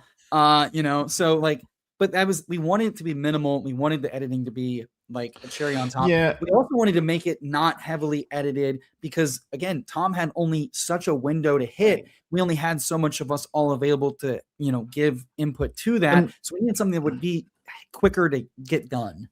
And in fairness, and I don't, Pete's obviously more than familiar with this, but perhaps it's something that other people aren't. But like, we see this from Pete, like that. He just won't put the videos out until he's completely happy with how long the editors have had, how long they've managed to get things done. And, the standalone videos on the Deposit Kingdom, if I had to guess, I mean, when I record those, they take a minimum of me spending 3 days editing. And like Pete's stuff tends to be done a little smoother than some of my stuff. I tend to be quite happy sometimes to put certain things that are possibly a little clunky or a little out of style and stuff. But yeah, I mean, it would have been nicer if there had been slightly longer for them to put things together, because that would have felt more representative of it. But of course, for streamers, then it becomes how much time do they need to put things together for a stream? So I get it all. It's a fun competition at the end of the day. We were given 4 days to plan. We had like what people don't understand is we were given 4. We had 3 to plan a video with 5 people on redraft, and we had 3 days to plan, record, outline, and post-produce edit. Like we spent the last day just fine-tuning the thumbnail, which I made, by the way, and the title. So like the thumbnail and the title, we were like, hey, we can work on that Saturday. But I worked on that early to get our early thoughts and to help keep like things focused. But it's like we were given 4 days and less than 4 days, honestly, because again, we got told Tuesday evening and it was due Saturday midnight. But the edit had to be done and in Tom's hands Thursday night so that we could do it Friday morning of like the post-production. So 2.5 days to plan and record. And it's like, yeah, it's not going to be the greatest fucking thing in the world because you take like a week or two to like think about the idea, record a few things, try it out, have some edits, tweak it, retweak it, reshoot it. And then your editors get all the time in the world. It's like, we had 3 days max to do it. Wow. That's an insane task. Yeah. Well, appreciate this, dude, very much. Look, I just enjoy hanging out with these guys and just doing fun stuff. For me, that's all it's about. And like the whole Tom getting paid stuff, like I haven't taken a penny off these guys and I won't take a penny off these guys for this. They're doing it for fun. They're not making any money out of it. Why would I want to take their money? But I'm going to bounce in a minute, but before I do, Wednesday on this channel, 4:30 p.m. Eastern, I will be drafting with the incredible Ben Gretsch in the FFPC Superflex contest. That draft is now full, but we've got drafts coming up with Pat Crane in the $125 contest, John Daigle in that contest, Matt Schauf of Draft Sharks, with myself, Tyler, and Rich will also be doing a Baby Gorilla $125 redraft contest over the next few weeks. Loads going on FFPC. We got Ron Stewart over here on the channel next week. But Tyler, Meg, I don't know if you're sticking around, but Tyler, it's 12:30. I got to bounce. Tyler, it's up to you. Do you want company or do you want to go if you want to draft another BBM with the people, I'd love to. Tom, thank you so much for sticking around and talking. Then I'll stick around. Yeah, we'll talk some See more. you later, guys. Bye, Tom. What do we want to draft? Do we want to draft BBM, Pointer? I know we got a question about Pointer. I've been trying to get some of those teams in before it fills, but if you want to do that, dealer's choice. I mean, those are all right, chat. Much smoother advance rates. Yeah, you let us know what you want to draft. We're good drafting whatever. Yeah, I could just talk the tout shit all day long. Yeah, I was gonna say we could talk that more. I mean, yeah, if you're find me hanging out, the dog just passed out after losing his mind for the part of that. So yes, exactly. Major Tom to ground control. Let's see. Oh my God. I think someone said the pointer's almost full. All right, let's start a pointer then. If people have one left, I've got 3 left. I know the Shope siblings have okay, I always fuck this up. Shout. So yeah, it's like shout with a P. Yes. That's how I always explain it. Yeah. Yeah, let's talk about handcuffs while we wait for the pointer. 5 more to fill. I think you talked about this a little bit, but it certainly went kind of under discussed, and it feels like handcuffs get talked about every season, but like really and truly, I think it just comes down to prices and the types of backfields, right? Like not all handcuffs are created equal. Right. And I'm not looking to do like the early drafted guys and handcuffing, the CMCs and Henry's if it naturally happens, whatever, that's fine. I'm talking about there are certain backfields, like Chicago. I know Swift still goes relatively high. The Steelers especially. But Washington, obviously, just how late they go, that getting to feels really nice. Now in Washington, you have a little bit more heads. You could get the wrong one potentially, but whereas some of those backfields, it's really just the 2 guys, like Chicago being an example or the Pittsburgh being an example. So I love kind of just saying, I think especially if you're doing like a hero RB or 0 RB and need to catch up, I really like that. And just like I said, going through the data and the spike week charts, it just shows like there are some of those backfields. And again, it's not every backfield, but some of those backfields that you can just pay for 2 guys in the mid rounds, let's just say, and you're just soaking up almost a usable week every week. And that just is awesome, obviously, in best ball, because especially if you're like anchoring with like a Gibbs or first round running back, and then got the 2 Steelers running backs and then caught up later, you most weeks are going to have 2 viable running back scores just from those 3 guys.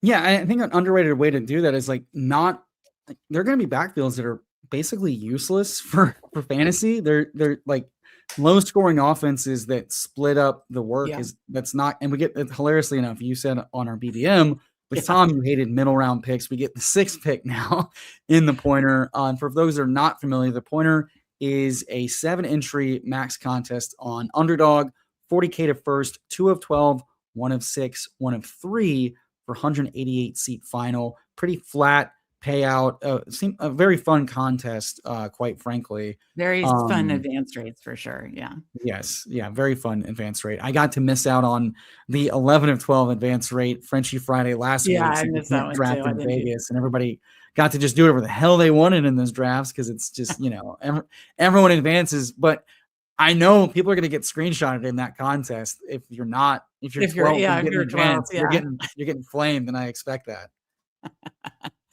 Yeah, like I know one of the Toxic Tower guys said we're ping ponging receivers. Why can't we do it with running backs? And you can, and Absolutely. There were some both Chicago and Pittsburgh had examples where both had spike weeks in the same week. The Black Friday game for the Chicago running backs, and I think the Steelers versus the Lions end of the Rams. season. The Rams were another backfield that gave you multiple, two running backs giving you 15 plus point weeks. Yeah, and absolutely.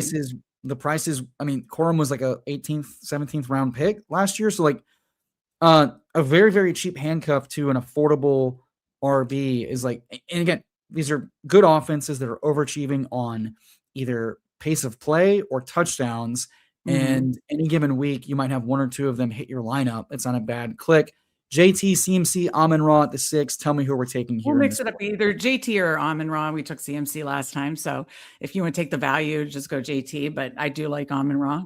So either way. You know what? I haven't built an Amon-Ra team in a while. I've really let myself get a little week 17 pilled from a standpoint of we have a lot of history on Jared Goff outdoors and his ceiling projection declines, and that impacts his receivers. That said, I do expect this to be a game that both teams have to win. I expect the Bears to push them if healthy, and I just have to hope that Goff can kind of suck and be limited in the finals. That doesn't mean that Amon-Ra still can't hit pay dirt and give you like a 4 for 90 and a touchdown, and that's not going to win you the finals, but it's certainly his median projection is still going to be very good, even in a somewhat down season or down game environment for Goff. But I think really and truly you're getting Amon-Ra in the first round because you're getting a soft schedule with an offense that does look like it's going to get healthier and not be as banged up as last year. A little bit more depth,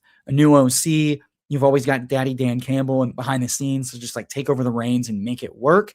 And I still expect Gibbs and Brown to lead this offense in true workhorse efficiency, tried and true, week in, week out volume. And I can't say the same thing with Lamb with Pickens in town. And Jefferson with Kyler is fine, but there's still some worry about just how that quarterback room shakes out season long. And so with all that said, I love JT. JT's awesome. The offense can sputter a little bit if Pierce is kind of hurt. Dimes is a little banged up. And they do play Cleveland week 17. JT can break the game versus a bad team, but it can certainly be an ugly, low scoring affair as well. So I think I should remind me to say something about Goff after this pick. Absolutely. I mean, I know you love Chase Brown and I love Chase Brown. So if you want to do it again, I wouldn't mind it. But he goes, so we're forced to get different. Who is your preferred player here? AJ Brown. I would go cool. AJ Brown, and look for the May stack. I'm very in on that this year. Sounds and was obviously before it happened. Yeah. With Goff too, I pulled up the Fanspeak guide. Shout out that you just control F any player you want to see. And, passing touchdowns the last 3 years, 34, 37, 30. That's great.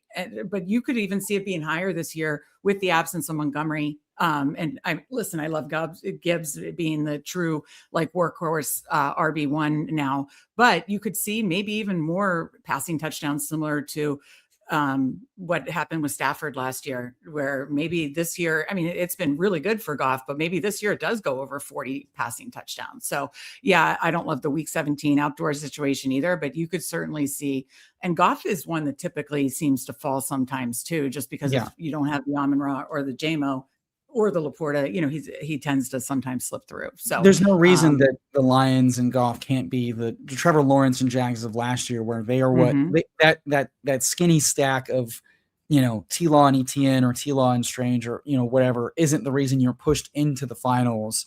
And, Amon-Ra can still be in your lineup. He doesn't have to be the reason you win your lineup, given the rest of your draft, for sure.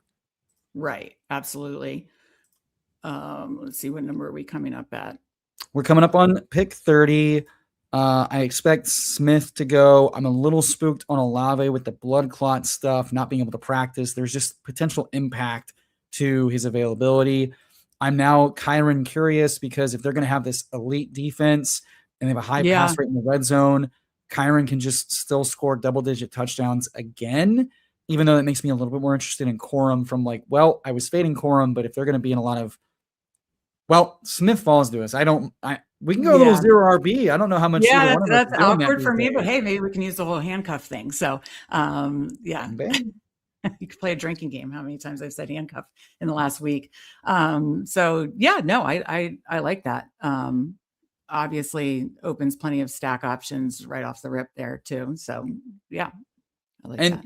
They're all like the breakout season for these guys is so obvious, like easy schedule, healthy offense, new OC with, just a better, more efficient from week one type of outlook for Amon-Ra.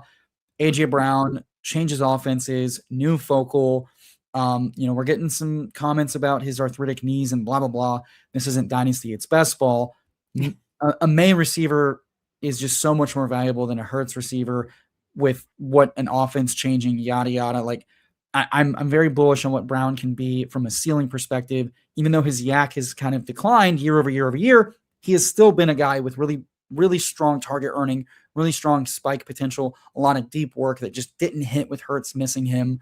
And then Smith with probably the clearest JSN type of breakout with no more target hog and Brown. Now he can be the target hog. Mm-hmm. He's very talented, very good. He can get 130 targets and really pop if this offense isn't as putrid as it has been the last 2 years with really bad OCs. Yeah, no, agree with all. And your comment about Kyron made me realize he's one that I do need to move up in rankings. And I have Corum ranked right around his ADP.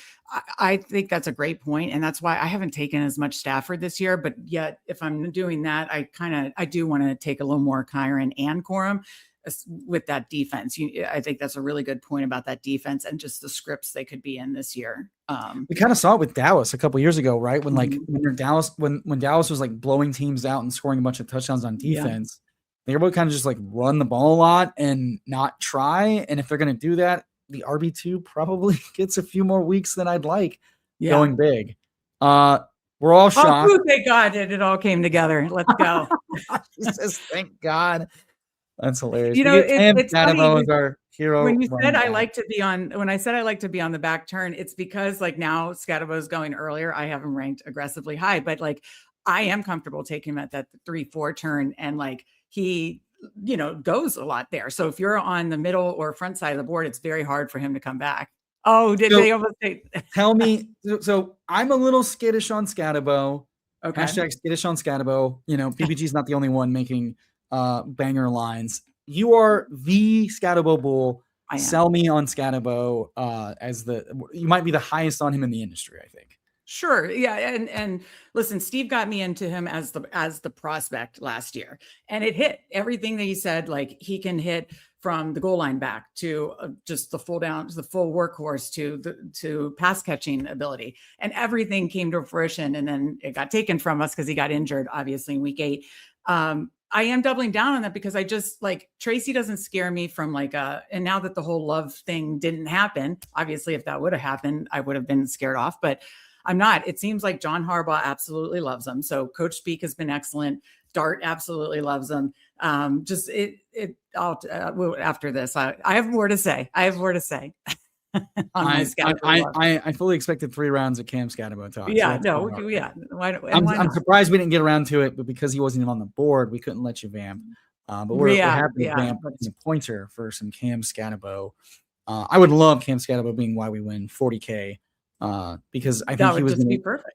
My portfolio last year really suffered from, we were both huge. I am not the biggest Travion fan, but I am very fine taking him at pick 54. Here and talk about handcuffs. That I think this Patriots is expensive, but especially if they both fall, like that's a room that's now. I agree. Granted, though we do have AJ Brown, so maybe you don't want to do that, and you just bet on the stack with the pass. Unless you say they have a hard schedule this year. They have a good defense. I don't know if it's an elite defense, and they're coming off a Super Bowl. loss, they add AJ Brown. They have every reason to continue to like try to be, this juggernaut team, and they have less role players now, so they can kind of lean into like our best players. Yeah. And I do agree that like I don't really want to handcuff a guy that I take in the 5th round, but in pre-draft, when Hendo would fall to the 5th and Ramondre would fall to the 8th or the 9th, I would handcuff it because at that point, again, the prices have let me. It's less risky to not diversify from the backfield because the prices are not like I'm not handcuffing anybody in the top 2 rounds if I can help it, because that's a different price that we're talking about. That's really hindering your upside because of what you've paid and what you need from that player. Right. But yeah, if you're getting like a round 5 or round 8 and like I said, in the Steelers case, if it was like round 9, round 10, it's all the price as to what you're paying for the total backfield. But you weren't done with your Scatabo bull case. No, I wasn't. I mean, it goes to everything that Steve loved as the prospect was there and hit. We didn't get to see it come to fruition. Now he seemingly is healthy. I know I'm a big Jeff Mueller fan, as you are. You might have been the one to turn me on to him. So shout out if that was the case. Trust him. He believes that, it's okay. As far as those other tightrope surgeries, they're very specific examples. But Tony Pollard's, for instance, was 3 months later. So that, I think Drake May would be the call here for the first stack. Yeah, I'm good with Drake May and stack up with Brown. The tightrope thing is not just the surgery timeline. It's also that like Tony Pollard was not an elite athlete. And I said this in that thread of like, you've got two things working in favor of Scatabo and Judkins are that they are 25 or younger, and they both are either elite athletes or have elite athletic traits. Scatabo has elite burst, Judkins elite athlete with elite speed and burst. Those things matter for like what you're coming back into form of. If you're an average athlete, like Pollard was an average athlete who was just very efficient. And so him coming off that surgery at the timeline at a 2nd round price is different than a 4th or 5th round price for Scatabo and Judkins, who have much better athletic traits to let them, outperform a dip in efficiency. Yeah, exactly. And you said that perfectly. And I'm trusting the doctors like a Jeff Mueller to trust that if he's buying him, I'm then going to be comfortable buying him. And, he's back already. It's not like we're getting obviously Neighbors has a worse outlook and is falling because of that. But he's back already. And if John Harbaugh loves him, we know a Greg Roman type offense is going to be run heavy potentially. They've basically said that already. And we saw Scott carry that load. And if he would have played out, I mean, I could show the Spike Week chart at some point. What do we have here? Where are we at? I'd say Pollard or Metcalf. What do you like here?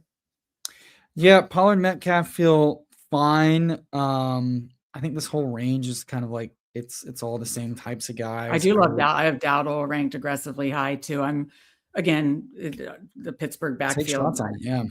Yeah, absolutely. Okay, so Metcalf.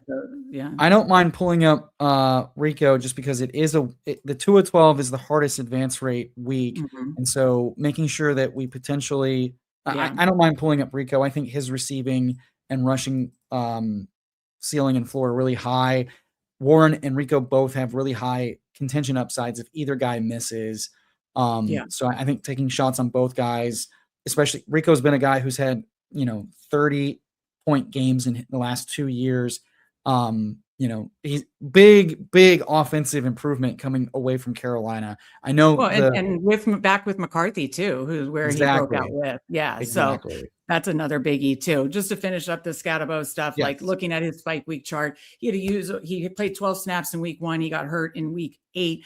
Still had a touchdown that week and scored. Let me see. I have the guide up here. Scored, I think, close to 9 half-point PPR points before getting injured in the early 3rd quarter. He had a usable week all the 6 weeks that he was a full go, and 2 massive spike weeks of 21 and 30 points. One almost we deemed what the spike weeks were, and then I had 17. So I think if that played out, certainly would have had some down games playing the whole season, but I think he would have had a spike week chart, very similar to, the rookies that are, or excuse me, the sophomores that are like Hampton, that he missed a ton of time, but maybe obviously didn't have the same draft capital, that kind of stuff. But I think, he would have been going much earlier had he stayed healthy. So I'm very, very fine taking him 3-4 turn. And I really think if we get a healthy Cam Scatabo, he's going to do what he did last season, and that's be usable or spike week most weeks. I'm very hopeful of that. I'm a worry wart. And so I do worry about just like early season injury efficiency. I think it could just be a little bumpy, especially if Neighbors misses time, or if the two biggest pieces of the offense, Neighbors and Scatabo, are a little, slow ramp up efficiency and workload, which I think is reasonable. The early season stuff could be ugly with a quarterback growing in year 2, wasn't the best passer. And the Dayball leaving effect is truly not to be discounted because he's so good for fantasy. He's good for the quarterback. He's good for the running back. Roman and Nagy running the offense worry me a little bit with how much target ceiling these guys get, because Scatabo was able to like consolidate a lot of the work, including being a really good target earner. Oh, yeah. And I just have to worry like how much of that was an effective Dayball, how much of that is Scatabo. I hope it's a lot of Scatabo, but there's a lot of risk coming into round 4 about the injury, the offense, the target ceiling. But the things that work in his favor is he's an absolute monster at the goal line, and he's been entrusted with a lot of that goal line work. And in fantasy, it comes down to that's what matters. This is an ugly range of the draft. I assume we're playing for Goff. So do we pull the trigger on a quarterback, or do we go receiver? You could go dart, or you could just go. If you want to double stack, I don't have much Laporta. I'd say Laporta or Goff. What are you leaning towards? Let's go Laporta, and then let's just double stack Goff and call it. I think this whole range is very flat, with us having a 1-3-3-0 build with an elite quarterback in May.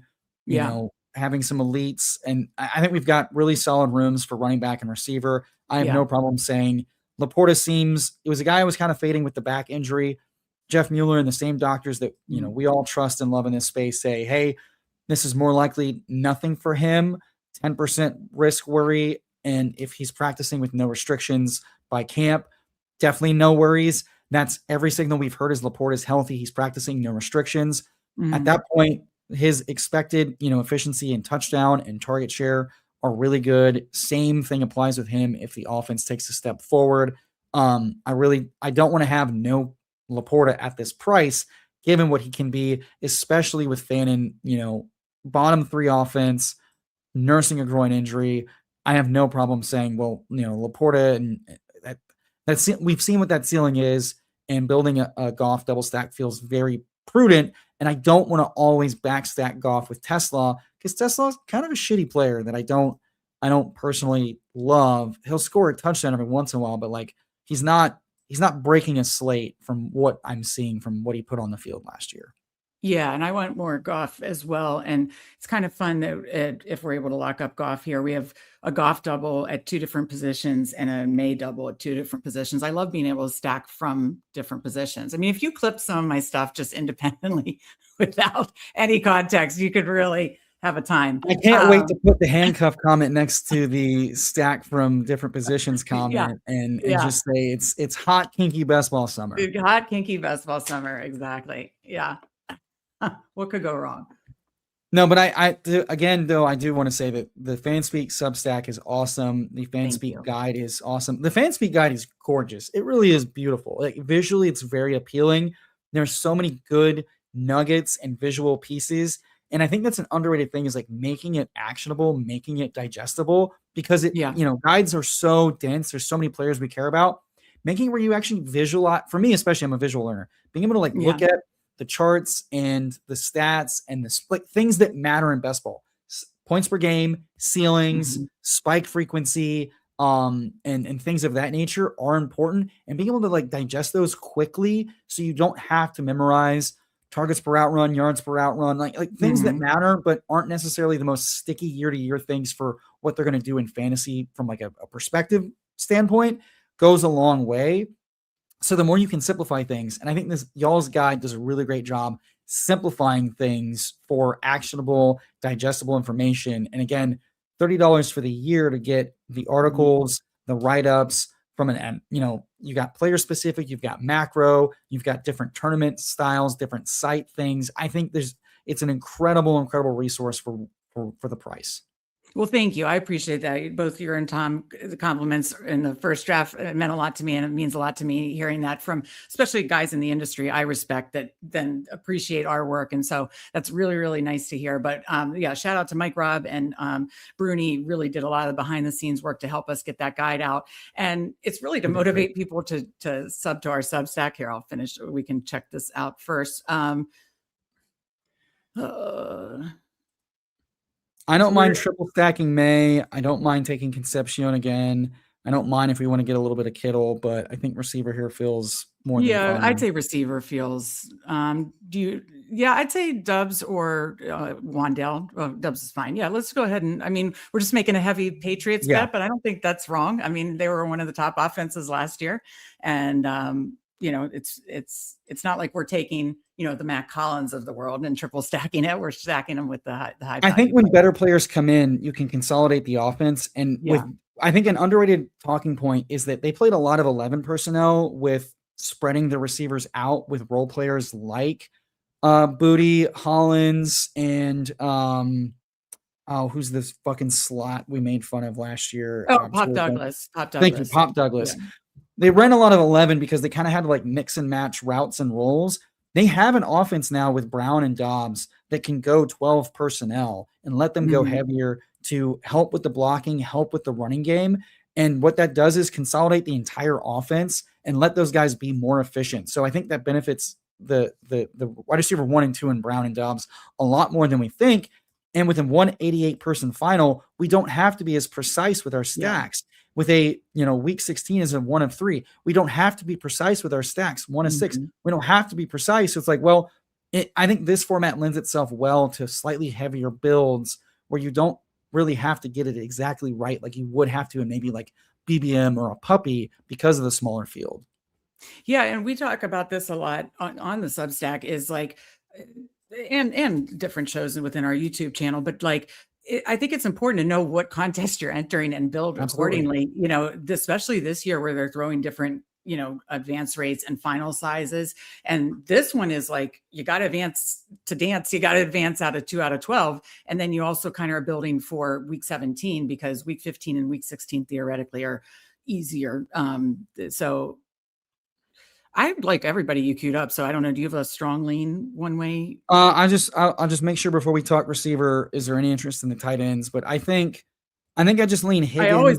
I always love getting a piece of the Dallas offense. So if you want to go for, you are my guest. I am happy to. They don't have the same bye week, do they? Okay, we could could stop there then too. That's the nice. I love stopping at 2 tight ends. There's nothing I love. Yeah, when people talk about stopping at 2 quarterbacks, I'm like, I'd much rather stop at 2 tight ends. So no kidding.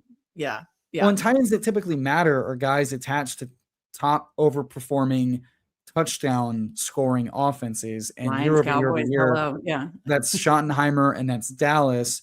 And kind of like we talked about with Chase Brown being a pivot in our last BBM away from the pass catchers in the red zone of Jamar Chase and of T. Higgins, Jake Ferguson is the clear third target. I like Flournoy. I have a lot of Flournoy.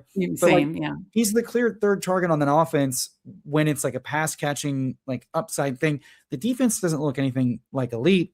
And if Pickens or Lamb misses any time, Ferg has more times than not stepped up to be that second target, especially from a red zone perspective.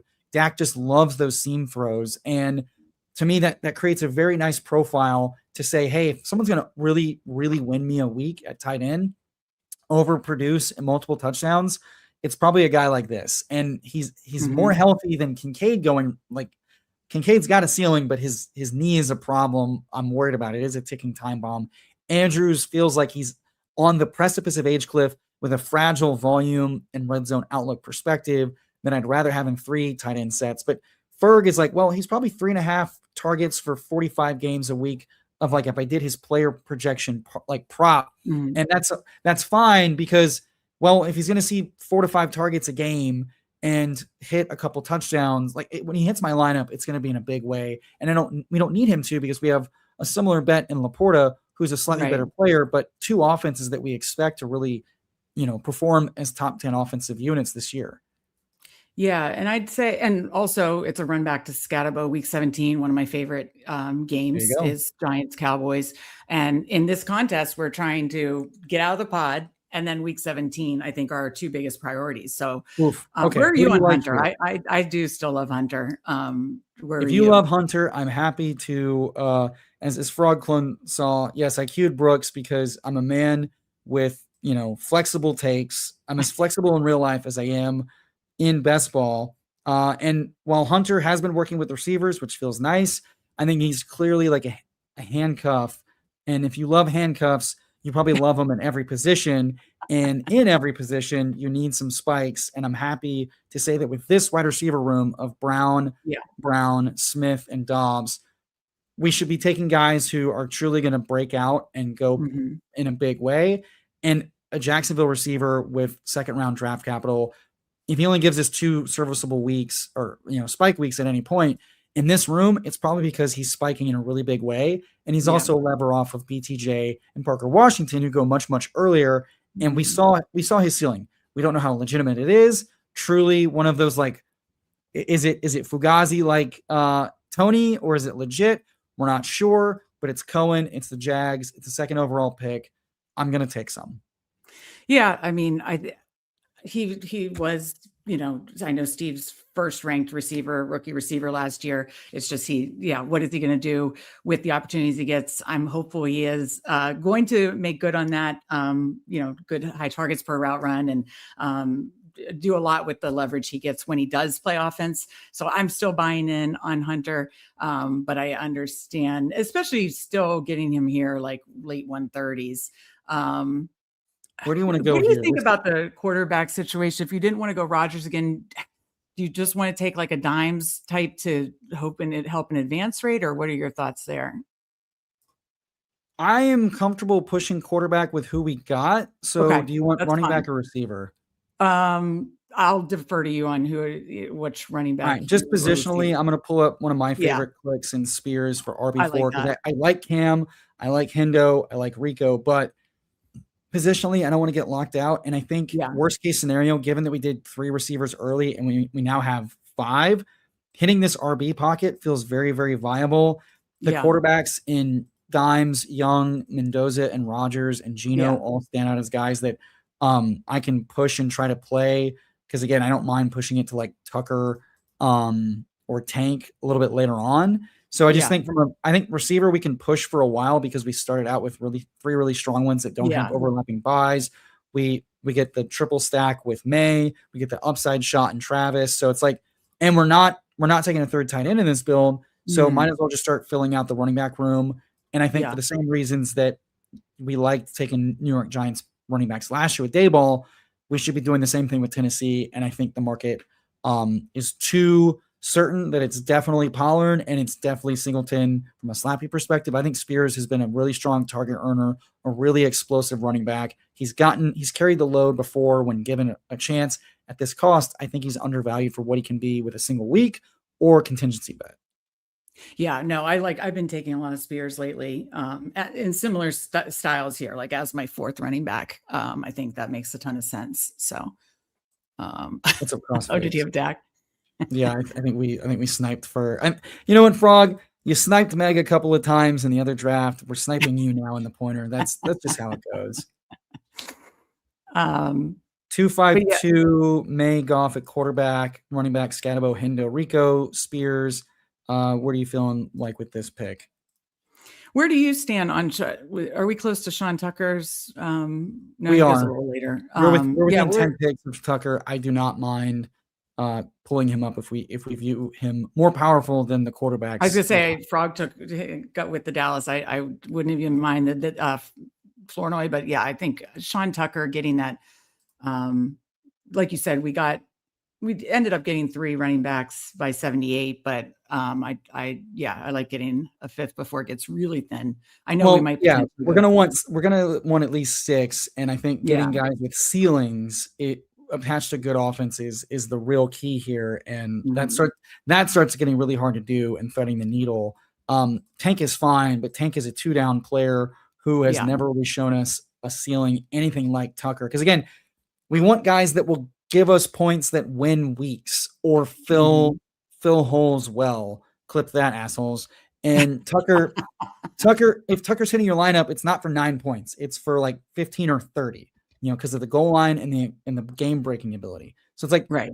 When we have a room like this, I don't want just like Samsons and Spears. I want some like big daddy touchdown scorers at running back, because 25 to 30 points from a running back that you take outside the top 5 rounds is huge for your roster, because either you're starting running back or a flex, and that's winning you weeks. I'm not trying to score 10 points at the fucking RB2 position. Mendoza here would be a slam dunk if he makes it back to.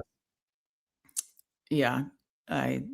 Otherwise, I think it's okay to start getting a little curious about other receivers. Receiver as we sit here 2-5-5-2, perfectly balanced as all things should be in the pointer. Yes, absolutely. No, that looks good. I was definitely hoping for Rodgers and maybe a Jeremy, and we had Rico, but Fernando's totally fine here. Fernando, isn't that an ABBA song? Yes, my mom loves it. She loved Fernando in the college football playoffs, and she was singing it. Who sang? Was it? What was that? It was someone. She kept singing it. And I was like, "Ooh." Fernando here with May and Goff feels fun. Yeah. That I think Mendoza's upside is very fun, but with an elite like May, who's got the ceiling he has, if he's being pushed all season, I think that's good for his outlook. Goff, we've already talked about. The one kind of down thing for him from a 2-12 advance is just like a week 6 bye. It's a little early, so I'd like to make as much momentum as possible. Mendoza, we don't know, will he start week 2 or week 8? We're not sure. So having a week 11 bye, a week 6 bye, and 2 guys we feel really strong about their full season in a contest like this, I think these are the types of rooms I like to do. Mendoza with weaker quarterbacks don't feel as good, because then you risk how much of the quarterback position are you scoring early in the season, because you don't want to be too far behind. You do not want to be in 6th or 7th place in week 7 or 8 and needing to you're not going to catch the guys in front of you unless there's just a ton of injuries. So one of the things is not falling too far behind at important positions. And you want your upside attached to teams that can carry that upside. And that's where layering is important. That's why with Scatabo and Hendo being, to me, a little bit weaker early season guys, Rico, Spears, and Tucker present you nice outs to, overperforming over the first, 6-7 weeks. Yeah, I 100% agree. Perfectly said. Also, Fernando, Raiders play Cardinals, I believe, week 17. They do. That feels so juicy. It really does. Who do we want to pull up here in a 16th round at 187? I'll just start a few guys. You tell me who you like. I actually don't mind Braylon Allen. He's quite a big dog now for, I know it's early. I just don't goddamn guard, 250. I don't love the Jets, but this late, I do think he'll get some of the goal line role. I believe, if I'm remembering this correctly, because I drafted plenty of Braylon last year, he got hurt on a goal line carry in that Miami game. Is that why he's bulking up so he doesn't get hurt on the goal line anymore? Yeah. I don't know. I don't hate it. I think he the way he's built could play that goal line role. And so we have some kind of goal line type guys mixed in with some pass catching type guys. 3 red zone carries week 1, 1 red zone carry week 2, 2 red zone carries week 4. So you're not wrong that he's kind of like shitty Sean Tucker in that he is getting a lot of goal line carries on a bad offense, but that does matter if he hits on those touchdowns. And now that he's girthier and bigger, maybe he's just going to be that goal line hammer for them. I remember I must have had him in a parlay. I think I had him in a parlay for anytime touchdown. And I think he fumbled going into the end zone and then I want to say he then got hurt going into the end zone that week 4 that he got injured. So maybe I might not be remembering it. Yeah, I said girthier. I mean, I'm really tempted now to tell Tom we need the full XXX cut of this stream to hit we just need a short. This is like handcuffs, girthy, hit it from multiple positions. The kinkiest best ball summer. Yeah. A little too hot best ball summer. I think Well, so this is the question of like, do we want 2 more receivers or do we want 1 more running back and 1 more receiver? I think we could really go either way. And now I'm making that bisexual joke after all that. We're at 6 running backs, right? Yes. So I'll let you tell me what you like here, and I'll I'd say 2 more receivers most likely. I think I feel pretty good with those. You mentioned you like Cup, so I'll just leave him at the top. Yeah, let's do that. And then I don't know, where do you stand on Keon Coleman as like a last round? I just think I've had 0 of him through. Really? Like okay. 500 so drafts. It's just the coach speak of obviously the offensive coordinator, who's now the head coach, is like basically like we want to give him every opportunity, even if he is the 3rd or 4th target, which he is going into the season, obviously with DJ Moore, Shakir, Dalton Kincaid, but we know Dalton Kincaid oft injured. I just think like we've seen the spike week ability. We just never saw the consistency or him basically like playing to his draft capital, but that doesn't matter if he plays to a 18th round pick and 3 or 4 spike weeks. That would be amazing. So that's why I've been taking him late. So. Absolutely. And you know what? I don't mind Cup. ETR is super high on him. He didn't look like a ton last year, but he did earn a lot more work in the Super Bowl and the playoffs than a lot of people give him credit for. Yeah. And as far as a late round guy, we talked about layering guys in. You know, Hunter is a thinner bet early on. And gets that like floor. Yeah, exactly. Yeah. And quite frankly, like if anything happens to JSN at any point, Cup's projection does increase meaningfully. So taking shots on those guys, I think an underrated thing to do is wide receiver handcuffs and ambiguous wide receiver rooms, taking a couple different types of shots, like a Cup and a Horton of like, who's spiking, because Cup does have a red zone role. Horton is an interesting spike guy. Shaheed, same thing. I'm just like, hey, offenses that have produced multiple spiking guys is not a bad idea. I queue up Coleman and he goes, I think. No, he's there. He's there. I'm literally blind to him in the queue. I mean, I might have Brian too. I think he's a fun spike week guy, or Troy Franklin. I'll let you decide. But we only have the 1 week 7 bye, so I think Coleman's fun. I'm trying to think if there's any playoff correlation, but yeah. You know what? Keon Coleman versus Miami is the same thought process of if they're blowing the Dolphins out and they want to get one last push to boost Keon Coleman's trade value going into 2027, letting him run a bunch of joking routes against one of the worst defenses in the league. You know, I see that happening in my future. I take no Keon Coleman. He scores, 105 yards and 2 touchdowns on the most bullshit practice squad ass Miami Dolphins defense. Liam shoves it down my throat. I cannot have that happen. And so Meg ensured I have at least 1 share in the pointer on a team where it makes sense. If we don't need him at all, what can he be? Exactly. 3672, Drake May, Jared Goff, Fernando, Cam Scatterbo, Hendo, Rico Dowdle, Spears, Tucker, Allen. I haven't built a room just like this yet. A lot of your favorite targets, a lot of my favorite targets, and then just mixing in some girthy boys. Amon Ra, AJ Brown, Devontae Smith, Romeo Dobbs, Travis Hunter, Cooper Kupp, Keon Coleman. Truly a centrist slappy wide receiver team if I've ever seen one. And then Laporta and Ferg for the 2 tight ends with spikes and with their own girthy upsides of touchdown equity. Meg, what do you think about this team? How many times can we say girthy and handcuffs in 2 hours? How many times can we say it without getting demonetized is really the answer. Sorry, Tom. I like this team a lot. Pause. Yeah, I like this team a lot. I think the structure of it makes a ton of sense. And I like that we were able to stack May and Goff from different positions. There we go again.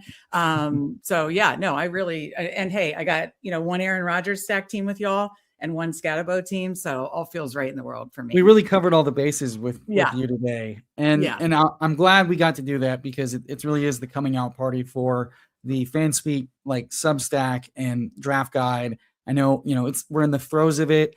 And for me personally, I'm trying to take time to step back from ADP as it's shifting. We're overreacting or underreacting to every little bit of news and going back to the basics of challenging the take locks that might, or the priors that might have already settled in now, challenging the pockets and just saying, really and truly who are giving us spikes, who is more fragile at their cost, who is maybe undervalued at their cost, and things like your guide make that a very easy, actionable thing to do. What else does the Fanspeak and do you, Meg, have going on? Well, I mean, that is the biggest thing right now is honestly, Steve and I love, growing Fanspeak YouTube, but we also love writing. We love having rankings. We love doing content in season. And I think under $30 for not a month, but a whole entire year is ridiculously cheap. It certainly doesn't prohibit, going out and getting other subscriptions, be it YouTube or, other ETR or whatever ranks or whatever you like, or in-season stuff that you like. But I think we add a lot of value on our Substack, be it in season, like I said, with DFS, Underdog Dailies, and NFL bets. And then, of course, Best Ball season. We have the rankings for every single format. I'll have the drafters rankings to complete it, but we have every website, all 3 sites, all formats of rankings. And then, 3 articles to kind of contextualize those rankings, and then what you hear us talk over and over about on our YouTube. So I really just want to get more eyeballs on our Substack. I think that we offer a lot for a really cheap price, and hopefully people can take advantage of that. And then you get the free best ball guide. You get the best ball guide for free, which is just handy. I pull it up. I've been having it up here referring to different things, and Control F, and you can find anything you want, any player you want. So I appreciate you guys letting me talk about this, because we're really pumped about our Substack and the guide that goes along with it. Absolutely. And then Brett, Toxic Tower is Wednesday with Meg, and then Thursday members only. And so you'll be seeing a lot more of Meg this week. I can't wait to see what toxic kinky draft we do. I got some toxic takes for you. I'm saving them I can't wait. So you see that, folks? Come Wednesday to the Toxic Tower for the toxic Meg takes. Today was tame, fun, light, kinky talk. But Wednesday it gets toxic with Meg on the tower. But Meg, thank you so much for joining us for some BBM and pointer talk. I really enjoyed the quarterback talk early in the draft. I enjoyed the tout talk in the middle of it. Y'all really got just a full, delicious sandwich, a girthy sandwich, some might say, of awesome content this week. It was so much fun. Thank you guys for having me. And the chat was super fun too. So thank you guys. Shout out chat. We appreciate y'all. We love y'all. Leave a comment after the stream, hit the like. It all helps us here on the Sanctuary as we go for 5K. Enter hashtag 5K and subscribe to the channel to enter into our giveaway. At 5K, we're doing a bunch of awesome giveaways like a 125 FFPC draft, BBM draft. There's a lot of things we're giving away to one lucky winner. Don't miss out, including a subscription to the website with all the new awesome tools for Dynasty, Redraft, and Best Ball. It's fucking insane. It's awesome. It's lit. The Discord is litty titty too. Don't miss out. Join the Sanctuary. It's some of the best bang for your buck. And thank you as we go for 5K. We will see y'all Wednesday here with Tom for FFPC, and next Monday with Ron Stewart taking on some Underdog. And we'll see you.